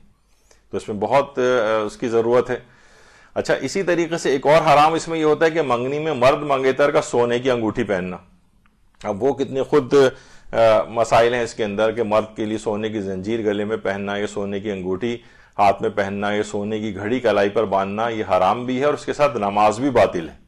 نماز بھی باطل ہے. تو اکثر منگنیوں کی اس میں اس کو سونے کی انگوٹھی لا کے پہنائی جاتی ہے. تو یہ اگر کہیں اس طرح سے ہو تو پہلے سے بتا دینا چاہیے. کوئی بھی رشتہ دار لے آتے ہیں اور لا کے مثلا سسر صاحب جو اس کے ہاتھ میں پہنا رہے ہوتے ہیں جو ہے لڑکے کے ہاتھ میں سونے کی انگوٹھی وغیرہ, تو وہ پہننا بالکل جائز نہیں ہے, بلکہ ایسے افراد کے لیے کہا جاتا ہے کہ جنت کے زیورات سے محروم ہو جائے گا اگر اس نے سونا پہنا اس طرح سے. اور اگر کوئی مسئلہ نہ جاننے کی وجہ سے سونا پہنتا رہا ہو, سونے کی انگوٹھی وغیرہ, تو نمازوں میں بھی اس نے پہنا ہے. اگر وہ جاہل مقصر ہے تو آغا سیستانی فرماتے ہیں کہ جو نمازیں اگر ان کا ٹائم ابھی باقی ہے تو ان نمازوں کو دوبارہ پڑھے گا, وقت گزر گیا تو ان تمام نمازوں کی قضا کرے گا کہ جو اس نے سونے کی انگوٹھی کے ساتھ پڑھی. اور اگر جاہل قاصر تھا, بیچارے کو پتہ ہی نہیں تھا, ایسی جگہ پہ کہیں تھا جو کہ عام طور پر مشکل ہے کہ ان شہروں کے اندر کوئی جاہل قاصر ہو تو چلیں اس کی نماز کو ٹھیک مانا گیا, لیکن ہم تو یہاں سب جاہل مقصر ہیں, تو یہاں پر عام طور پہ مسئلہ پتہ بھی ہوتا ہے لیکن پھر بھی اس کو پہنا دی جاتی ہے. اچھا, اب ایک اور پھر اس میں حرام یہ ہوتا ہے کہ منگنی میں منگیتر کے ہاتھ میں انگوٹھی پہنانا, یہ خود ایک حرام ہے. انگوٹھی پہنانا یعنی کسی بھی نامحرم کے ہاتھ میں, ظاہر گلفز تو اس نے بھی نہیں پہنے ہوتے, نہ اس نے میں سے کسی نے پہنے ہوتے ہیں, تو وہ ہاتھ کو پکڑ کر ہی اس کی ہاتھ میں انگوٹھی پہناتا ہے. تو یہ خود ایک حرام ہے نامحرم سے اپنے ہاتھ کو لگوانا. یعنی روایت میں پیغمبر اسلام صلی اللہ علیہ وآلہ وسلم فرماتے ہیں کہ کسی نامحرم عورت کے چھونے سے کسی شخص کے لیے بہتر یہ ہے کہ اس کے سر پر لوہے کی کیل سے سوراخ کیا جائے. چھونے خالی, تو کتنی یعنی اس کو ایک عام سا بالکل ایک سمجھ لیا گیا ہے کہ ہاں کوئی بات نہیں ہے, تو منگنی کے اندر تو ہوتا ہے, کون سی ایسی بات ہے اس کے اندر. تو یہ بات ہے, یعنی ہمیں پیغمبر اسلام کی جب وہ دیکھنی ہے اس کے اندر ہدایت کہ نامحرم کو چھونے سے بہتر ہے کہ سر پہ لوہے کی کیل سے سوراخ کر دیا جائے, ڈرل کر دی جائے سمجھیں اس کے. تو اسی طرح سے ایک چیز اب اور بھی ہونے لگی ہے, وہ ہے کہ مساجد میں منگنیاں اور یہ تقریبات, تو عام طور پر وہیں پہ ایک زری وغیرہ بھی بنی ہوئی ہوتی ہے, اکثر ہم نے وہاں پر دیکھا ہے کہ اس طرح سے تقاریب وغیرہ وہاں پر منعقد ہو رہی ہوتی ہیں. وہیں وہ نامحرم آپس میں خوب تیار ہو کے, عورتیں بھی سب ظاہر سب تیار ہو کر وہاں آئی ہوئی ہوتی ہیں, اور اکثر مکسڈ گیدرنگ جیسا ایک بالکل ایک سما ہو جاتا ہے. تو اس جگہ کا تقدس بھی خراب ہو رہا ہے. یا تو اتنی ایسی اس طرح سے احتیاط ہو کہ چلیں گراؤنڈ میں بالکل الگ کمپارٹمنٹ بنا کے, عام طور پہ اس کا فلسفہ بھی ظاہر لوگوں کا یہی ہوتا ہے کہ بھئی وہاں جائیں گے تو وہاں ان سب چیزوں کی خرافات نہیں ہوں گے, لیکن وہ خرافات اب امام بارگاہوں میں بھی شروع ہو گئے, وہ مساجد میں بھی شروع ہو گئے. تو اکثر وہاں پہ جو افراد جو دیندار ہوتے ہیں وہ کوڑتے رہتے ہیں دیکھ کے کہ یہ کیا ہو رہا ہے, لیکن وہ لوگوں کے لیے بالکل عام سی بات بن گئی. کیا ہو گیا اس میں اگر ایسا ہو گیا؟ تو سب رشتہ دار ہی تو ہیں, سب کزنس ہی تو ہیں. مثلا اگر وہ چھوٹے پیمانے پہ بھی ہوتا ہے تو بھئی وہ نامحرم ہے وہ, اور ان کے سامنے عورتوں کا اتنا تیار ہو کے آنا نامحرموں کے سامنے, وہ چاہے انہوں نے اسکارف اور یہ سب بھی کیوں نہ پہنے ہوں تب بھی جائز نہیں میک اپ کی وجہ سے. تو یہ عام طور پر ان جگہوں کا تقدس اس لحاظ سے خراب ہو رہا ہے. امام بارگاہوں اور مساجد کے اندر چیزیں دیکھنے میں آ رہی ہیں. ایک چیز البتہ اور بھی ہے, مجھے پتہ نہیں کہ اس پہ کچھ کہنا چاہیے یا نہیں, البتہ کچھ ذات میں شرعی طور پہ تو کچھ نہیں کہوں گا, لیکن ذاتی فیلنگ کے طور پر مثلا کربلا میں لوگ جا کر شادیاں کر رہے ہیں, وہاں پہ پورے سب لوگ تیار ہو رہے ہیں اور حرموں میں جا کے وہ مووی بھی بن رہی ہے ان کی, وہ غم اور اس اندو والی جو جگہ ہیں خاص طور پہ کربلا, اور وہاں پہ جا کے ایسی خوشیوں کی تقریبات کرنا, ٹھیک ہے وہ ایک برکت کی نیت وہ ایک الگ ہے, لیکن شاید یہ وہاں کے ماحول کے لحاظ سے اتنی سازگار نہیں ہو. تو بہرحال اس میں دیکھنا چاہیے اور علماء سے پوچھنا چاہیے کہ اس میں کیا کرنا چاہیے. اچھا, منگنی کے بعد پھر فون پر بات چیت, تو اس میں کیا ہے کہ ظاہر ہے وہ عام بات چیت تو ہوتی نہیں, اس کے اندر پھر وہ نیگیٹو باتیں بھی آنے لگتی ہیں, منفی جذبات اور شہوات اور اس طرح کی چیزیں, یا اس قسم کے جو کہ نامحرم سے بالکل نامحرم اس کے ساتھ یہ سب باتیں ہو رہی ہیں, تو اس کے اندر بھی حرام پہلو آ جاتے ہیں.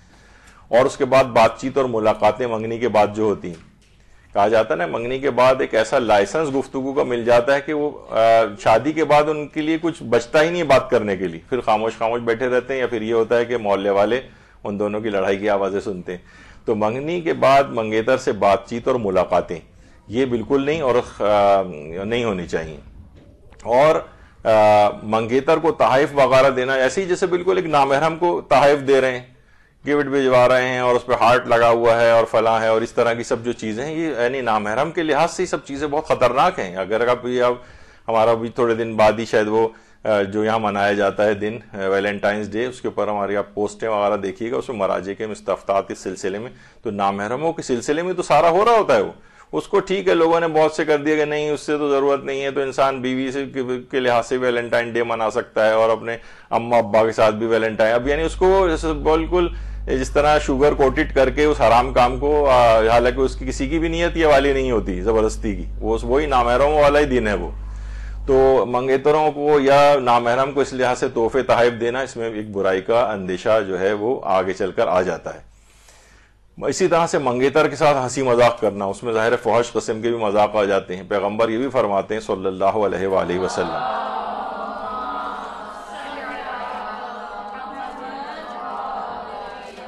تو اب دیکھیں یہ منگیتر کے اوپر پوری فٹ اترتی کہ جو شخص نامحرم عورت سے مذاق کرتا ہے تو اس کے ہر کلمے کے بدلے میں 1000 سال دوزخ کی آگ میں ڈالا جائے گا۔ جو عورت اپنے آپ کو دوسرے نامحرم مرد کے حوالے کرتی چاہے وہ منگیتر ہی کیوں نہ ہو، کیونکہ وہ بھی نامحرم ہے، یا روابط رکھتی ہے جس میں ہنسی مذاق اور خلاف شرع عمل ہوں، یہ عورت بھی اس مرد کی طرح گناہگار ہے، اسے بھی اسی طرح سے عذاب دیا جائے گا، اور اگر عورت راضی نہیں ہے، مرد زبردستی کر کے اسے مجبور کرے تو دونوں کا گناہ مرد پر ہوگا۔ تو بہرحال یہ سب چیزیں اس میں میوچل انڈرسٹینڈنگ کے ساتھ چل رہی ہوتی ہیں، تو نامحرموں کے ساتھ مذاق، روابط اور یہ سب کچھ، اس کے لیے کتنے حرام پہلو اس کے اندر آ جاتے ہیں۔ والدین کا منگیتر کے ساتھ گھومنے پھرنے کی اجازت دینا، یہ سمجھیں لائسنس ٹو کل جسے کہا جاتا ہے نا، یعنی ان کی روحانیت کو تباہ برباد کر کے رکھ دے گا۔ ایک نامحرم کے ساتھ جاؤ، گھومو پھرو، نامشروع ٹائم جو ہے وہ گزارو اس کے ساتھ، یہ والدین اس سلسلے میں اجازتیں دیتے ہیں باقاعدہ، اور بلکہ ہم دیکھنے میں آتا ہے ایک عجیب معاشرے کے اندر ایک ہے کہ منگیتر سے بات چیت اور گھومنے پھرنے کی اجازت ہوتی ہے، البتہ نکاح اگر ہو جائے تو ان کو ملنے سے روکا جاتا ہے بہت سی جگہوں پہ، یعنی بہت سی چیزوں میں بالکل الٹا جو ہے وہ معاملہ بھی ہے۔ تو والدین کا جو ہے منگیتر کے ساتھ گھومنے پھرنے کی اجازت دینا، تو یہ اگر کوئی منگنی ہو بھی رہی ہے تو یہ آپ منگنی ہونے کے معنی ہی ہے کہ آپ ظاہر ہے وہ آپس میں فون پہ بھی بات کریں گے، ملیں گے بھی، وہ بھی گھر پہ آئیں گے، باہر بھی گھومنے لے کے جائیں گے، ڈنر پہ لے جا رہے ہیں فلاں چیز، تو یہ حرام کے بہت سارے اس کے اندر پہلو کھلتے چلے جاتے ہیں۔ یہ اس کے مفاسد ہے منگنی کے۔ منگنی اصلاً دیکھا جائے ایک اچھی چیز تھی، لیکن اس میں ان مفاسد کی وجہ سے وہ حرام ہو رہی ہے۔ اور مثلا یہاں تک پیغمبر فرماتے ہیں جس نے نامحرم سے مصافحہ کیا تو قیامت میں اس کے ہاتھ گردن سے بندھے ہوئے ہوں گے، اور اس کے بعد جہنم میں ڈال دینے کا اس کو حکم دیا جائے گا، صرف نامحرم سے ہاتھ ملانا۔ تو ان تمام رشتوں کے اندر جو نامشروع رشتے ایک لحاظ سے یہ منگیتروں کے جو ہو جاتے ہیں، تو یہ اس کے اندر ایک کامن سی چیز ہے کہ والے حرام پہلو اس کے اندر آتے ہیں۔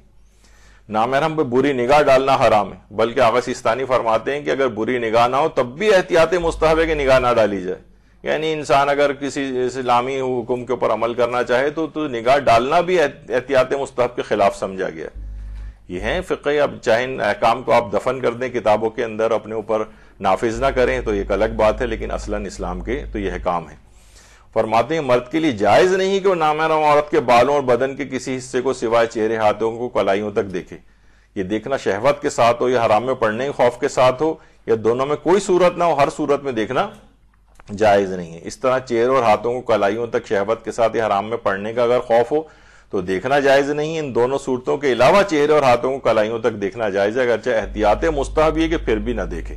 یعنی اتنی اسلام احتیاط بتا رہا ہے، اور یہاں اتنی ہی زیادہ اس کو چھوٹ دی جا رہی ہے اس میں معاملے، بلکہ ایک دوسرے کو بہت تیار ہو کر آ رہے ہیں اور ایک دوسرے کو دیکھ رہے ہیں، اور حرام کی طرف جاتا ہے۔ اور یہاں تک کہ لعنت کی گئی ہے پیغمبر نے کہ خدا لعنت کرے بری نگاہ ڈالنے والوں پر اور اس کی دعوت دینے والوں پر۔ اب یہ جو منگیتر جا رہی ہے تیار ہو کے اپنے منگیتر سے ملاقات کے لیے، اس کو بری نگاہ ڈالنے کی دعوت دے رہی، اس پہ بھی لعنت ہے جو بری نگاہ اس کے اوپر ڈالے گا، اور یہ جو اپنے آپ کو پیش کر رہی ہے اس طرح سے میک اپ وغیرہ کر کے، تو اس کے اوپر بھی پیغمبر فرما رہے ہیں کہ خدا لعنت کرے۔ تو یہی وجہ ہے کہ فرماتے ہیں کہ چند لمحوں کی ان حرام لذتوں کا انجام طولانی مشکلات اور مصائب ہے، یعنی ان کو جو آخرت میں جھیلنے پڑیں گے، اس دنیا کے اندر جھیلنے پڑیں گے۔ عام طور پہ لذتوں کا دورانیہ بہت مختصر ہوتا ہے، لیکن اس کے اثرات بہت لمبے چلتے ہیں۔ تو بہرحال یہ اس کے اندر ایک مسئلہ ہے۔ پھر منگیتر ہے، اس سے جناب رومانٹک جو ہے گفتگو جو ہے وہ کی جا رہی ہے، اور سب کچھ یہ سب اس کے اندر آتا ہے۔ تو عشقیہ گفتگو کرنا نامحرم سے یہ سب حرام ہے، کیونکہ منگیتر بھی حرام ہے، نامحرم ہے، تو اس کے ساتھ اس قسم کی جو عشقیہ گفتگو کرنا یہ بھی حرام ہے، اور غیر اخلاقی باتوں میں وارد ہونا یہ جائز ہی نہیں۔ آغا سیستانی نے ابھی تھوڑے دن بعد ہی جب ویلنٹائن ڈے آئے گا تو اس کے اندر آپ دیکھیے گا کہ اس میں ہم یہ فتاوے سب شیئر کیے جائیں گے۔ اور فرماتے ہیں کہ نامحرموں سے بیکار و فضول محبت، یہ پاک صاف وجدانی محبت، یہ سب کچھ نہیں ہے. فرماتے ہیں وہم و خیال سے زیادہ یہ باتیں حقیقت نہیں رکھتی، اور شریعت کسی ایسے ارتباط کی اجازت نہیں دیتی جو انہیں حرام کی طرف لے جانے والی ہو. یعنی شریعت میں اس کی کوئی پہلو نہیں ہے. لوگ سوچ رہے ہیں کہ بھئی منگیتر ہے، آپس میں انڈرسٹینڈنگ اور محبت کا ان کا ایک جذبہ کریٹ ہو جائے گا. اسلام نے اس کو پسند نہیں کیا ہے، کیونکہ اصلاً یہ کوئی رشتہ ہی نہیں ہے. اچھا، اس کے بعد منگنی، وہ کہتے ہیں جناب منگنی کے بعد یہ ہوگا کہ شادی کے بعد کی جو زندگی کی پلاننگ ہم کریں گے اور کہ کیسے زندگی، ابھی وہ بھی آگے چل کر ہم ذکر کریں گے اس بات کا کہ واقعتاً اگر کوئی ایسا ہو تو اس میں کیا اسلامی لحاظ سے کیا چیز ہونی چاہیے. لیکن یہاں پر یہ ہوتا ہے کہ پلاننگ سب ایک طرف، وہ تو کسی اور سمت کی طرف چلے جاتے ہیں. اسی طرح ایک سوال یہ بھی پوچھا کہ بعض اوقات حیرانگی بھی ہوتی ہے منگیتر کے ساتھ حج پہ جانے کا کیا مسئلہ ہے. بھائی منگیتر بالکل ایسے ہی جیسے کوئی پوچھے نامحرم کے ساتھ حج پہ جانے کا کیا مسئلہ ہے. وہی ہے جو کسی بھی نامحرم کے ساتھ حج پہ، اتنے سارے نامحرم اور بھی تو قافلے میں ہوتے ہیں، بس ایسے ہی انہی کے ساتھ. لیکن اگر کوئی جا رہے ہیں اس طرح سے کہ وہ ساتھ رہیں یا مثلا ان کو آپس میں ذرا انڈرسٹینڈنگ کا موقع ملے، تو وہ تو پاک و پاکیزہ ہونے کی جگہ ہے. وہاں پر یہ نامحرم کے ایسے رشتے جنہیں اسلام نے پسند نہیں کیا، اسلام کیسے گوارا کرے گا کہ حج پہ ان چیزوں کے خیالات ساتھ لے کر جائیں. اچھا، پھر یہ کہ منگنی سے نکاح یا نکاح سے رخصتی کا وقت کیسے، ابھی ایسا ہو بھی جاتا ہے کہ اتنا ٹائم اگر ہو رہا ہے تو واقعتاً اس کے اندر وہ جو پیریڈ ہے اس کے اندر جیسے لڑکی کے والدین یا لڑکا یا لڑکی میں سے کوئی ایک بھی اگر دیندار ہے اور دوسرا فریق جو ہے وہ اتنا دین کی طرف مائل نہیں ہے، تو مثلا 5-6 مہینے ہیں تو اس میں جو ہے نا وہ فقہی احکام یا کوئی تربیت اولاد یا اس طرح کی اور بہت ساری چیزیں، یعنی اسلامی لحاظ سے دوسرے فریق کو وہ ذرا وہ کر سکے، پریپیئر کیا جا سکے. یا خاندان والے ہی دیکھیں کہ بھئی یہ مثلا بہو جو آ رہی ہے یہ اتنی پردے وردے کی پابند نہیں ہے، کچھ نہیں ہے، تو ان کو اس دوران اس کی کوئی تربیت ہو جائے جو اس درمیانی جو پیریڈ ہے. یعنی ایسا نہیں کہ وہ بالکل اس کو جو ہے ایک آزاد طور پر اس پیریڈ کو گزاریں، بلکہ والدین پوری کڑی نگاہ رکھیں اور ان کو اسلامی لحاظ سے کوئی تربیت مہیا کر دیں. یہ بات کی زندگی کے لحاظ سے کچھ یہاں پر تو رائج نہیں ہے، لیکن کچھ نہ کچھ کورسز ہونے چاہیے. آیت اللہ مظاہری نے غالباً اپنی اس کتاب میں لکھا ہے کہ مجھے بڑی خواہش ہے کہ جن کی بھی شادی ہونے والی ہو ان کو کوئی بھی 6 مہینے کے 3 مہینے کے ایسے کورسز کروائے جائیں شادی شدہ زندگی سے متعلق. بعد میں سسرال کے ساتھ وہ کیسے ڈیل کرے، کیا کرے، ساری چیزیں اس کو پہلے سے بتا دی جائیں، اور بچوں کی پیدائش کے حوالے سے اور یہ سب کچھ، یعنی سمجھے تمام معلومات لے کے پھر شادی کی انسٹیٹیوشن میں وہ آئے. وہ تو بہرحال یہ جو پیریڈ ہے اس درمیان کا، یہ کسی فسق و فجور اور حرام میں گزارنے کے بجائے ان کو اس طور پر نیکی کی چیزوں کے اندر وارد کیا جائے. اچھا، اب ہوتا ہے کہ جناب بلا عذر منگنی توڑنا. دیکھیے عام طور پر منگنی کے متعلق یہ بات مشہور ہے کہ منگنی تو کوئی کر رہا ہے تو سمجھیں اس کے معنی یہی ہیں کہ ایسے ہی ہے جیسے کسی ٹرین میں انسان چڑھتا ہے تو جو اسے کرسی یا بیٹھنے کی جگہ نظر آتی ہے اس پہ اپنا کپڑا یا رومال رکھ دیتا ہے، پھر اچھی کسی سیٹ کی تلاش میں نکل جاتا ہے. تو تقریباً ایسے ہی آج کل یہ ہو گیا کہ چلو بھی منگنی کر لیتے ہیں، بیچ میں کوئی اچھا رشتہ یا کوئی اور اچھی اپورچونیٹی ہوئی تو اس کو توڑ کے وہاں پہ چلے جائیں گے. تو بعض اوقات یہ اس طرح سے منگنی ہے جو ٹوٹنا. اچھا، اس میں سب سے زیادہ دکھ تو ظاہر ہے اس لڑکے اور لڑکی کو ہوتا ہے جن کی منگنی ٹوٹتی ہے، لیکن کچھ ایسے رشتہ دار ان کی اپنی اولاد جوان ہیں اور کینڈیڈیٹ کے طور پر ہیں، وہ لوگ بہت خوش ہو جاتے ہیں اس موقع پر. تو یہ عام طور پر دیکھا گیا ہے. بلکہ ہمارے استاد محترم مولانا صادق حسن صاحب قبلہ وہ کینیڈا یا شاید امریکہ کسی جگہ گئے تھے 1 سال، تو وہاں کافی سارے انہوں نے پتہ چلا کہ اس دفعہ یہاں پر 150 کے قریب نکاح ہوا ہے اس شہر کے اندر صاحبان ایمان میں. کہہ رہے ہیں میں اگلے سال ہی گیا تو اس میں سے تقریباً 70 سے 80% جو ہے طلاقیں ہو چکی تھیں. بلکہ کہہ رہے تھے کہ بعض اوقات ہم ان سے یعنی کہتے بھی ہیں عذرائے تفنن کہ بھائی اب جو ہم نکاح پڑھانے جا رہے ہیں تو ایسا کریں پیکیج ڈیل کر لیں ہم سے، یعنی اگر نکاح کے بعد طلاق بھی پڑھانی ہے تاکہ ابھی ڈسکاؤنٹ آپ کو دے دیا جائے ابھی سے. تو بہرحال تو یہ بلا عذر منگنیاں توڑنا یہ ایک بڑا ایک خطرناک اس میں پہلو آ جاتا ہے. کیا لڑکے یا لڑکی کو بھی منگنی توڑنے کا اختیار ہے؟ دیکھیں لڑکے اور لڑکی نکاح تو اپنا ختم کر سکتے ہیں لیکن منگنی ختم نہیں کر سسکتے، یعنی موجودہ معاشرے کے اندر یہ اختیار جو ہے نا یہ سب والدین اور یہ پورے رشتہ داروں کے ہاتھ میں ہوتا ہے. تو بہرحال یہ یہاں کے ایک ہے لوگوں کے خاندان والے کس طرح سے اس کو جن کے ہاتھ میں ہوتا ہے وہ منگنی توڑواتے ہیں. یہاں تو ہمارے یہاں تو یہ صورتحال ہے. اور حزب اللہ کی جو علی یاسین ان کی بھی منگنی ہوئی تھی، منگنی ہوئی اور اس کے بعد پھر جب شادی ہونے میں کچھ ہی دن تھے کہ یہ ثانی زہرا حضرت زینب سلام اللہ علیہا کے اللہم صلی علی محمد و آل محمد روضے کے دفاع کے لیے یہ ان مجاہدین کے اندر شامل تھے. وہاں دشمنوں کے ساتھ جب برسر پیکار ہوئے تو وہاں پر ان کی دونوں ٹانگیں ضائع ہو گئیں. اب اپنے تئیں علی یاسین صاحب یہ سمجھ رہے تھے کہ اب تو میرا جو شادی نہیں ہو سکے گی, منگنی بھی سب ختم ہو جائے گی, اب تو میں دونوں ٹانگوں سے معذور ہو گیا ہوں. ہسپتال ہی میں تھے کہ وہ لڑکی اپنے والدین اور رشتہ داروں کے ساتھ عالم کو لے کر, اور کہا کہ نہیں نکاح بھی ابھی ہوگا, اور وہیں پر جو ہے وہ یہ نکاح ہوا.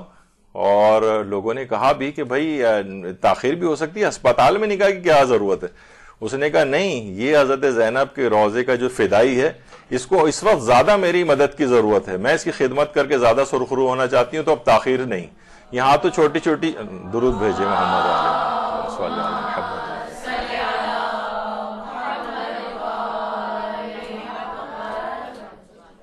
تو اس طرح سے نہ صرف یہ کہ ان چھوٹی چھوٹی باتوں پہ منگنی توڑی نہیں جاتی, بلکہ اس کو اور مضبوط کر لیا جاتا ہے, اور مضبوط کر لیا جاتا ہے. اور اس کے بعد حالانکہ تو یہ افراد ایسے ہیں کہ یہ معاشرے کے اندر بہرحال ایک مثال ان کی دی جا سکتی ہے. تو اچھا, منگنی ٹوٹنے کے بعد بھی, اچھا منگنی کی حد تک تو یہ تھا, منگنی ٹوٹنے کے بعد بھی حرام و گناہ کا سلسلہ چلتا ہے.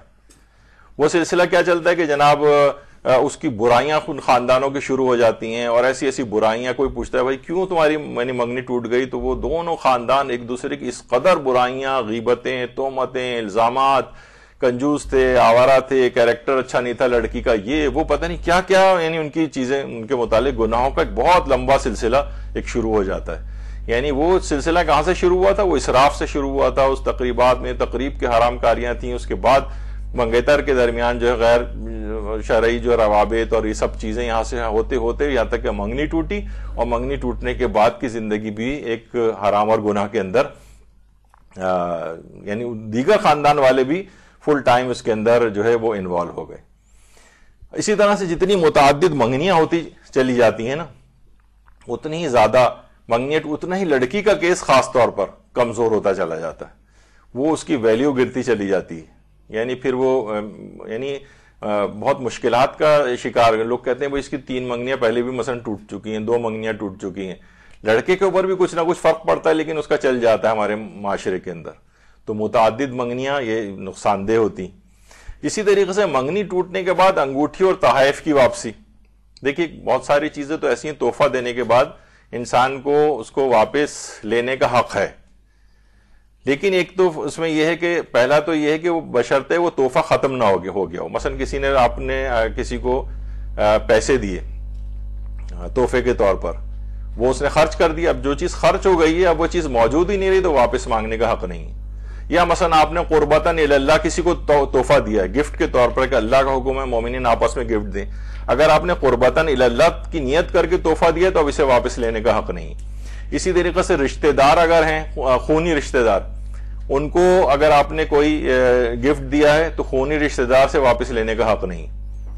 یا پھر یہ ہبہ معوضہ کہلاتا ہے کہ عدل بدلے کا جو ایک تحفہ ہوتا ہے, لیکن اس میں بھی آغا سیستانی نے کہا کہ شوہر و بیوی, مثلا بیوی نے شوہر کو گفٹ دیا, شوہر نے بیوی کو گفٹ دیا, تو فرماتے ہیں اس میں کچھ شرطیں, کہا کہ بہرحال یہ عدلے کا بدلہ, یعنی یہ اس میں شمار نہیں ہوگا ہبہ معوضہ میں. تو بہرحال انگوٹھی عام طور پر یہ ہوتا ہے. اچھا, خالی صرف یہ منگنی والا ہی نہیں ہے مسئلہ, بلکہ نکاح ٹوٹنے کے بعد بھی مثلا وہ کہہ سکتے ہیں کہ بھائی ہم نے جو زیورات دی ہیں میں واپس کروں. اچھا, زیورات تو ایسے نہیں, اگر وہ بھی اگر بیچ بات کے ختم کر دی ہوں تو پھر وہ واپس, کیونکہ وہ تو ختم ہو گئے, اب وہ چیز ہی موجود نہیں رہی. لیکن جو چیزیں موجود ہیں وہ واپس پھر کرنی پڑیں گی, سوائے اس کے کہ وہ جس سے شادی ہوئی ہے یا جس سے منگنی ہوئی ہے اگر وہ خونی رشتہ دار ہیں, مثلا خالہ زاد, چچا زاد, مامو زاد وغیرہ ہے, تو پھر خونی رشتہ دار کو اگر کوئی چیز دی جائے تو اس سے پھر وہ واپس لینے کا حق نہیں. لیکن کیا بیوی عام طور پر اس میں آتی ہے رشتہ داروں میں اس لحاظ سے کہ جس میں تحفے کو واپس نہیں لیا جا سکتا, تو اس میں سارے مراجع نے کہا ہے کہ نہیں, بیوی بہرحال عمومی طور پر اس میں شامل نہیں, سوائے اس کے کہ وہ خود ہی خونی رشتہ دار ہو جائے. لیکن جو اس کا کوئی رشتہ نہیں ہے تو فقط بیوی ہو جانا کسی کی یا منگیتر ہو جانا یہ اس کا سبب نہیں بنے گا. اور اگر وہ لوگ مانگیں منگنی یا نکاح ٹوٹنے کی صورت میں تو وہ تمام چیزیں، وہ کپڑے یا وہ زیور، وہ جو ہے واپس کرنا پڑے گا. البتہ وہ یہ کہیں کہ جناب ہم نے ولیمے پہ اتنا خرچ کیا تھا، اب آپ لوگ رشتہ ختم کر رہے ہیں تو ہمارا ولیمے پہ مثلا 10 لاکھ خرچ ہوئے تھے تو یہ بھی ہمیں دو، تو یہ نہیں، وہ تو پیسے جو خرچ ہو کے ختم ہو گئے وہ واپس ہی نہیں لیے جا سکتے. لیکن جو چیزیں موجود ہیں جیسے انگوٹھی ہے منگنی کی یا نکاح کی، یا زیورات دیے گئے تھے یا کپڑے دیے گئے تھے، اس طرح کی جو چیزیں اور جو بھی موجود بھی ہیں، وہ اگر خونی رشتہ دار یہ لوگ آپس میں نہیں ہیں تو یہ واپس لینے کا حق رکھتے ہیں اور اس کو واپس کرنے پڑیں گے. تو یہ اس میں ایک منگنی کے ٹوٹنے کے بعد کا ایک مسئلہ اس میں آتا ہے. اور یہی مسئلہ نکاح کے بعد جو جہیز وغیرہ ہے دیا جاتا ہے، یعنی وہ تحائف کے طور پر، تو ان کی واپسی کا بھی یہی فقہی حکم ہے جو بھی آپ نے سنا ہے. اچھا، کسی کی اگر منگنی ہو چکی ہے تو اس کے گھر رشتہ بھیجنا کیسا ہے؟ مثلا ایک لڑکی کی منگنی ہو گئی تو اس کو کیا رشتہ بھیجا جا سکتا ہے؟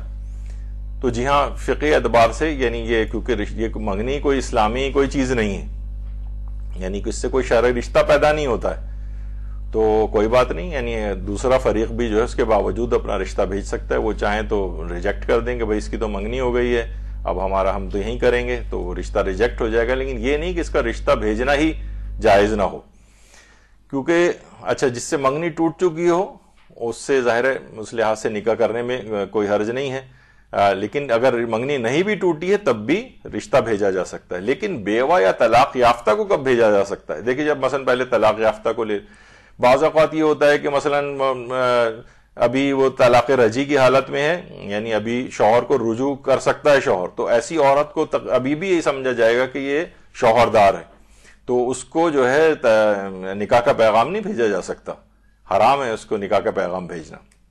اچھا، اسی طریقے سے مثلا بیوہ ہے، بیوہ کو بھی جو ہے اس کے متعلق تو بلکہ جو ہے قرآن کی آیات ہیں، اس کو خطبۃ النساء، یعنی اس میں پروردگار عالم نے یہ بات کہی ہے کہ تمہارے، یعنی بیوہ کے حوالے سے بات ہو رہی ہے، تمہارے لیے نکاح کے پیغام کی پیشکش یا دل میں پوشیدہ ارادے میں تو حرج نہیں ہے.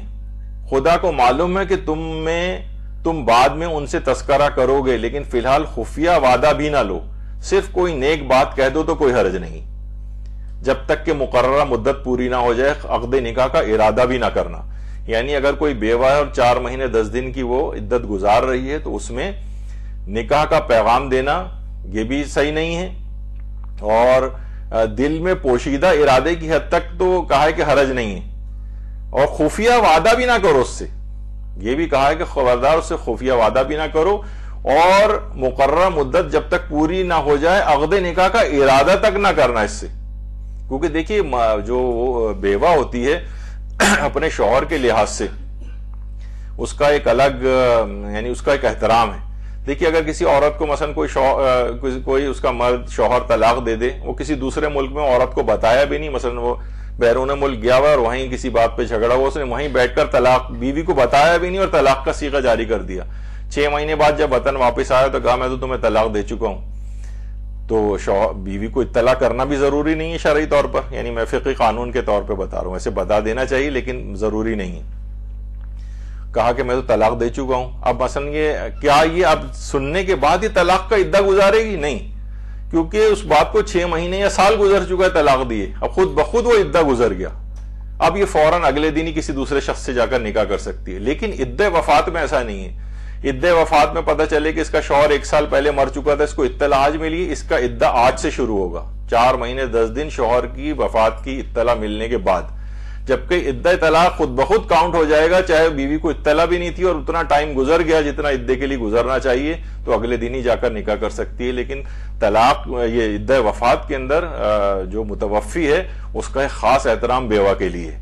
تو بہرحال جب بھی کہا جائے کہ دل میں یقینی طور پر ارادہ بھی نہ کرو اس سے شادی کا جب تک مدت نہ گزر جائے، اور کوئی خفیہ وعدہ بھی نہ لو کہ بھئی ٹھیک ہے ہم دونوں کی میٹنگز ہو رہی ہیں اور وعدے اور عہد و پیمان ہو رہے ہیں کہ بس یہ جیسی 4 مہینے 10 دن گزریں گے تو ہم نکاح کر لیں گے. تو یہ سب چیزیں ایسی ہیں کہ ذرا جن کا خیال رکھنا چاہیے فقہی اعتبار سے.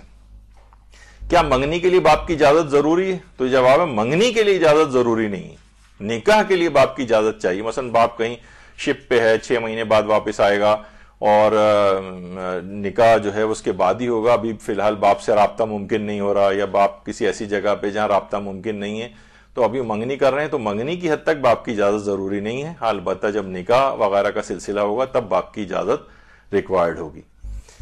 تو ایک تو مسئلہ ہوا۔ اچھا، منگنی کے بعد نان و نفقے کے وجوب کا حکم، یہ بھی بعض اوقات میں نے کہا نا کہ ایران کے اندر تقریباً ایسے ہی سمجھا جاتا ہے جیسے اس کا نکاح ہو گیا ہے، تو بعض سے جگہ سوالات کے اندر یہ نظر آتا ہے، جبکہ ایسا کوئی بھی مسئلہ نہیں ہے۔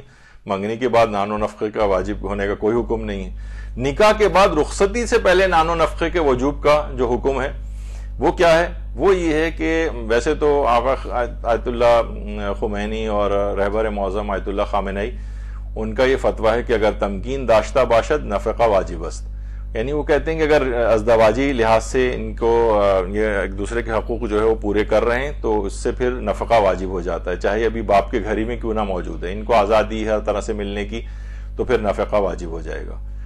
بہرحال آیت اللہ وحید خراسانی کہتے ہیں واجب نہیں ہوگا، اور آیت اللہ سیستانی فرماتے ہیں کہ اس میں عرف کو دیکھا جائے گا۔ عرف میں اگر یہ ہے کہ لڑکی رخصتی سے پہلے باپ کے گھر میں ہوتی ہے اور شوہر عام طور پر معاشرے کے اندر اس کو نفقہ نہیں دیتا ہے تو پھر اس کے اوپر نفقہ واجب نہیں ہوتا، جیسے کہ ہمارے معاشرے میں ہوتا ہے۔ یعنی اگر سلسلہ ایسا ہو جائے کہ یہ رہ رہے ہیں الگ الگ، باپ کے گھر میں رہ رہی ہے اور آپس میں کوئی ان کو ہر طرح کی آزادی بھی نہیں ہے اس لحاظ سے، تو اس میں فرماتے ہیں کہ نہیں، پھر نفقہ واجب نہیں ہوگا۔ البتہ اگر کوئی عرف ایسا ہے، ممکن ہے کسی ملک کے اندر ایسا ہو کہ نہیں، اس سے کیا فرق پڑتا ہے، یعنی عرف میں رائج ہو کہ نفقہ دیا جاتا ہے تو وہاں پہ نفقہ دیا جائے گا۔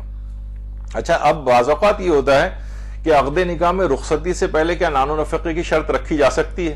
مثلا یہ اس وقت زیادہ ہی چیز کام آتی ہے کہ مثلا جو لڑکا ہے اب یہ نکاح کر کے چلا جائے گا، اب یہ 2-3 سال بعد رخصتی ہوگی، اب جب تک لڑکی گھر پہ ہے اور والدین کے خرچوں پہ، تو عقد نکاح کے اندر شرط رکھی جا سکتی ہے کہ اس پورے دوران یہ شخص جو ہے اس کو نان نفقہ مہیا کرے گا جب تک کہ اس کی رخصتی نہیں ہو جاتی۔ اگر عقد نکاح میں شرط رکھ دی جائے تو پھر نان و نفقہ اس کے اوپر واجب ہو جائے گا، لیکن منگنی وغیرہ سے اگر ہوئی ہو تو نان و نفقہ کسی صورت واجب نہیں ہوتا ہے۔ دیکھیے، سمجھدار والدین ہیں، ان کی ایک الگ اپنی جگہ پر اہمیت ہے۔ اس معاملے میں وہ دیکھ بھال سے پورے کام لیں، فضول اخراجات بھی جو ہے وہ نہ کریں، جو پیسے اگر وہ اس طور پہ خرچ کر رہے ہیں اتنی زیادہ شو آف کرنے کے لیے اور لوگوں کو خوش کرنے کے لیے، جو کسی صورت وہ رشتہ دار خوش نہیں ہوتے، یقین جانیے، جن کی خوشنودی کے لیے آپ یہ کام کر رہے ہیں، جتنی پرشکو کریں گے اتنی ان کی حاسدانہ نگاہیں اس چیز کے اوپر ہوں گی، وہ بھی نقصان آپ ہی کو اس کا ہوگا۔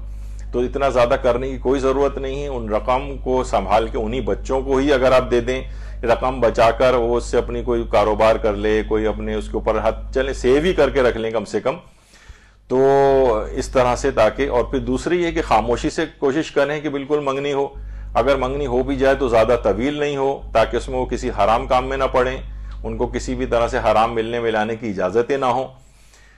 اچھا، بعض اوقات دیکھیے ہم اس میں نہیں نظر آتا لیکن بعض سے غیر مسلموں کے اندر نظر آتا ہے، جیسے منوج منوت، میں نے کہیں پڑھا تھا، اس وجہ سے آپ کو بھی دکھا رہا ہوں، بزنس مین جو انڈیا کے ہیں، ارب پتی شخص ہے، اس نے کہا میں اپنی بیٹی کی شادی جو ہے سادہ طریقے سے کروں گا، لیکن اس نے 90 گھر بنوا کر، اور نئے شادی شدہ جوڑے جن کے پاس گھر رہائش نہیں تھی 90 گھر بنوا کے دی اس رقم سے، کہ میں بجائے اس کی شادی پہ خرچ کروں یہی رقم سے میں 90 گھر بنوا کے دوں گا۔ ایک ہندو بزنس مین، اس نے ہی وہاں پر کیا، تو مہاراشٹرا جو جگہ ہے وہاں کا یہ بزنس مین ہے۔ اسی طریقے سے مثلا گجرات کا ایک اور بزنس مین ہے، گوپال بھائی وستا پارا جن کا نام ہے، تو انہوں نے کیا کیا کہ کہا کہ میں اپنی بیٹی کی شادی، یہ بھی ارب پتی تاجر ہے، کہا بیٹی کی شادی میں بالکل سادہ طریقے سے کروں گا، البتہ اس جو شادی کی رقم پہ جتنا خرچ ہونا تھا اس سے میں 100 لڑکیوں کے جہیز اور شادیوں کا انتظام کرواؤں گا، 100 لڑکیوں، اور اس میں اس نے اس کی بھی تخصیص نہیں کی ہندو ہونے کی، بلکہ مسلمان لڑکیوں کو بھی اس میں شامل کیا جو کہ غریب تھے اور جن کی شادیاں اس وجہ سے رکی ہوئی تھی کہ مالی مشکلات تھی، 100 لڑکیوں کی۔ تو اب آپ دیکھیں کہ خود بھی آپ کو سوچنا چاہیے کہ آگے جو بھی سال آ رہا ہے 2023، یہ بہت معاشی مشکلات کا سال بھی ہے، نظر بھی آ رہا ہے ملکی حالات بھی کیسے ہیں، اس میں انسان اپنے حلال پیسے کو بچائے، اسراف کو ختم کرے۔ اسراف کے گناہ کی بے برکتی جو ہے یہ منگنیوں کے بھی اختتام کا سبب بنتی ہے، نکاحوں کے اختتام کا بھی سبب بنتی ہے، شادیوں پر بھی اس کے بہت ہی منفی اثرات اس لحاظ سے ہوتے ہیں۔ تو ان بچوں کو دے دو، نہیں بچوں کو دے رہے تو یعنی کسی دوسرے لڑکیوں کی شادی، آپ دیکھتی ہیں کہ جو آپ نکاح اور شادی کا جو عورت کا جو ڈریس ہوتا ہے لاکھوں روپے کا ہوتا ہے، اور کیا صرف چند گھنٹوں کو اس کو پہننا ہے، اس کے بعد اس کے رنگ اڑ جاتا ہے، اس پہ سوراخ ہو جاتے ہیں، اس کے اندر وہ ضائع ہو جاتا ہے، ویسے ہی پڑا رہ جاتا ہے آپ کے پاس. لاکھوں روپے آپ نے ضائع کر دی فوری طور پر کر کے، اس کو بلکہ صدقے کی نیت سے نکال دو. حضرت زہرا نے بھی تو اپنے شادی کا جوڑا اسی طریقے سے دیا تھا. اللہم صلی علی محمد وعلی محمد.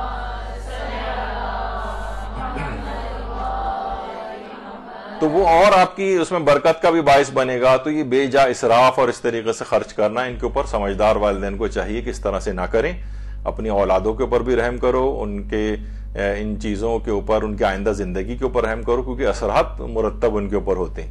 اور ان تمام آپ نے دیکھا کتنے زیادہ اس کے اندر مفاسد تھے. جہاں یہ مفاسد نہ ہو وہاں منگنی بہت اچھی چیز ہے، اور جہاں آپ کو پتہ ہے کہ نہیں آپ ان مفاسد سے ان کو نہیں بچا سکیں گے، وہاں ہرگز ان چیزوں کا ارتکاب نہیں کرنا چاہیے. اور جلد سے جلد شادیوں کے لیے وقت لے کے اور ان کا عقد دائمی کر کے ان کو زندگی گزارنے کی ایک شروعات کرنی چاہیے. البتہ کسی جگہ اگر ضروری ہو جائے تو پھر تمام آپ شرائط کا خیال، اسلامی شرائط کا خیال کریں تو پھر یہ منگنی جائز ہوگی، ورنہ اگر حرام پہلو آ جائیں گے تو منگنی جائز نہیں ہوگی. تو آپ نے دیکھا کہ صرف منگنی سے مربوط ہی کتنی ساری اس میں چیزیں ہیں آ گئیں، اور اس میں بہت سارے، آپ تو مجھ سے زیادہ ماہر ہیں ان تمام تقریبات کی سلسلے میں، تو اور بھی کچھ پہلو یقیناً ہوں گے. تو انشاءاللہ اگلے کسی اتوار کو کسی نئے موضوع پہ انشاءاللہ گفتگو کریں گے. وصلی اللہ علی محمد وعلیہ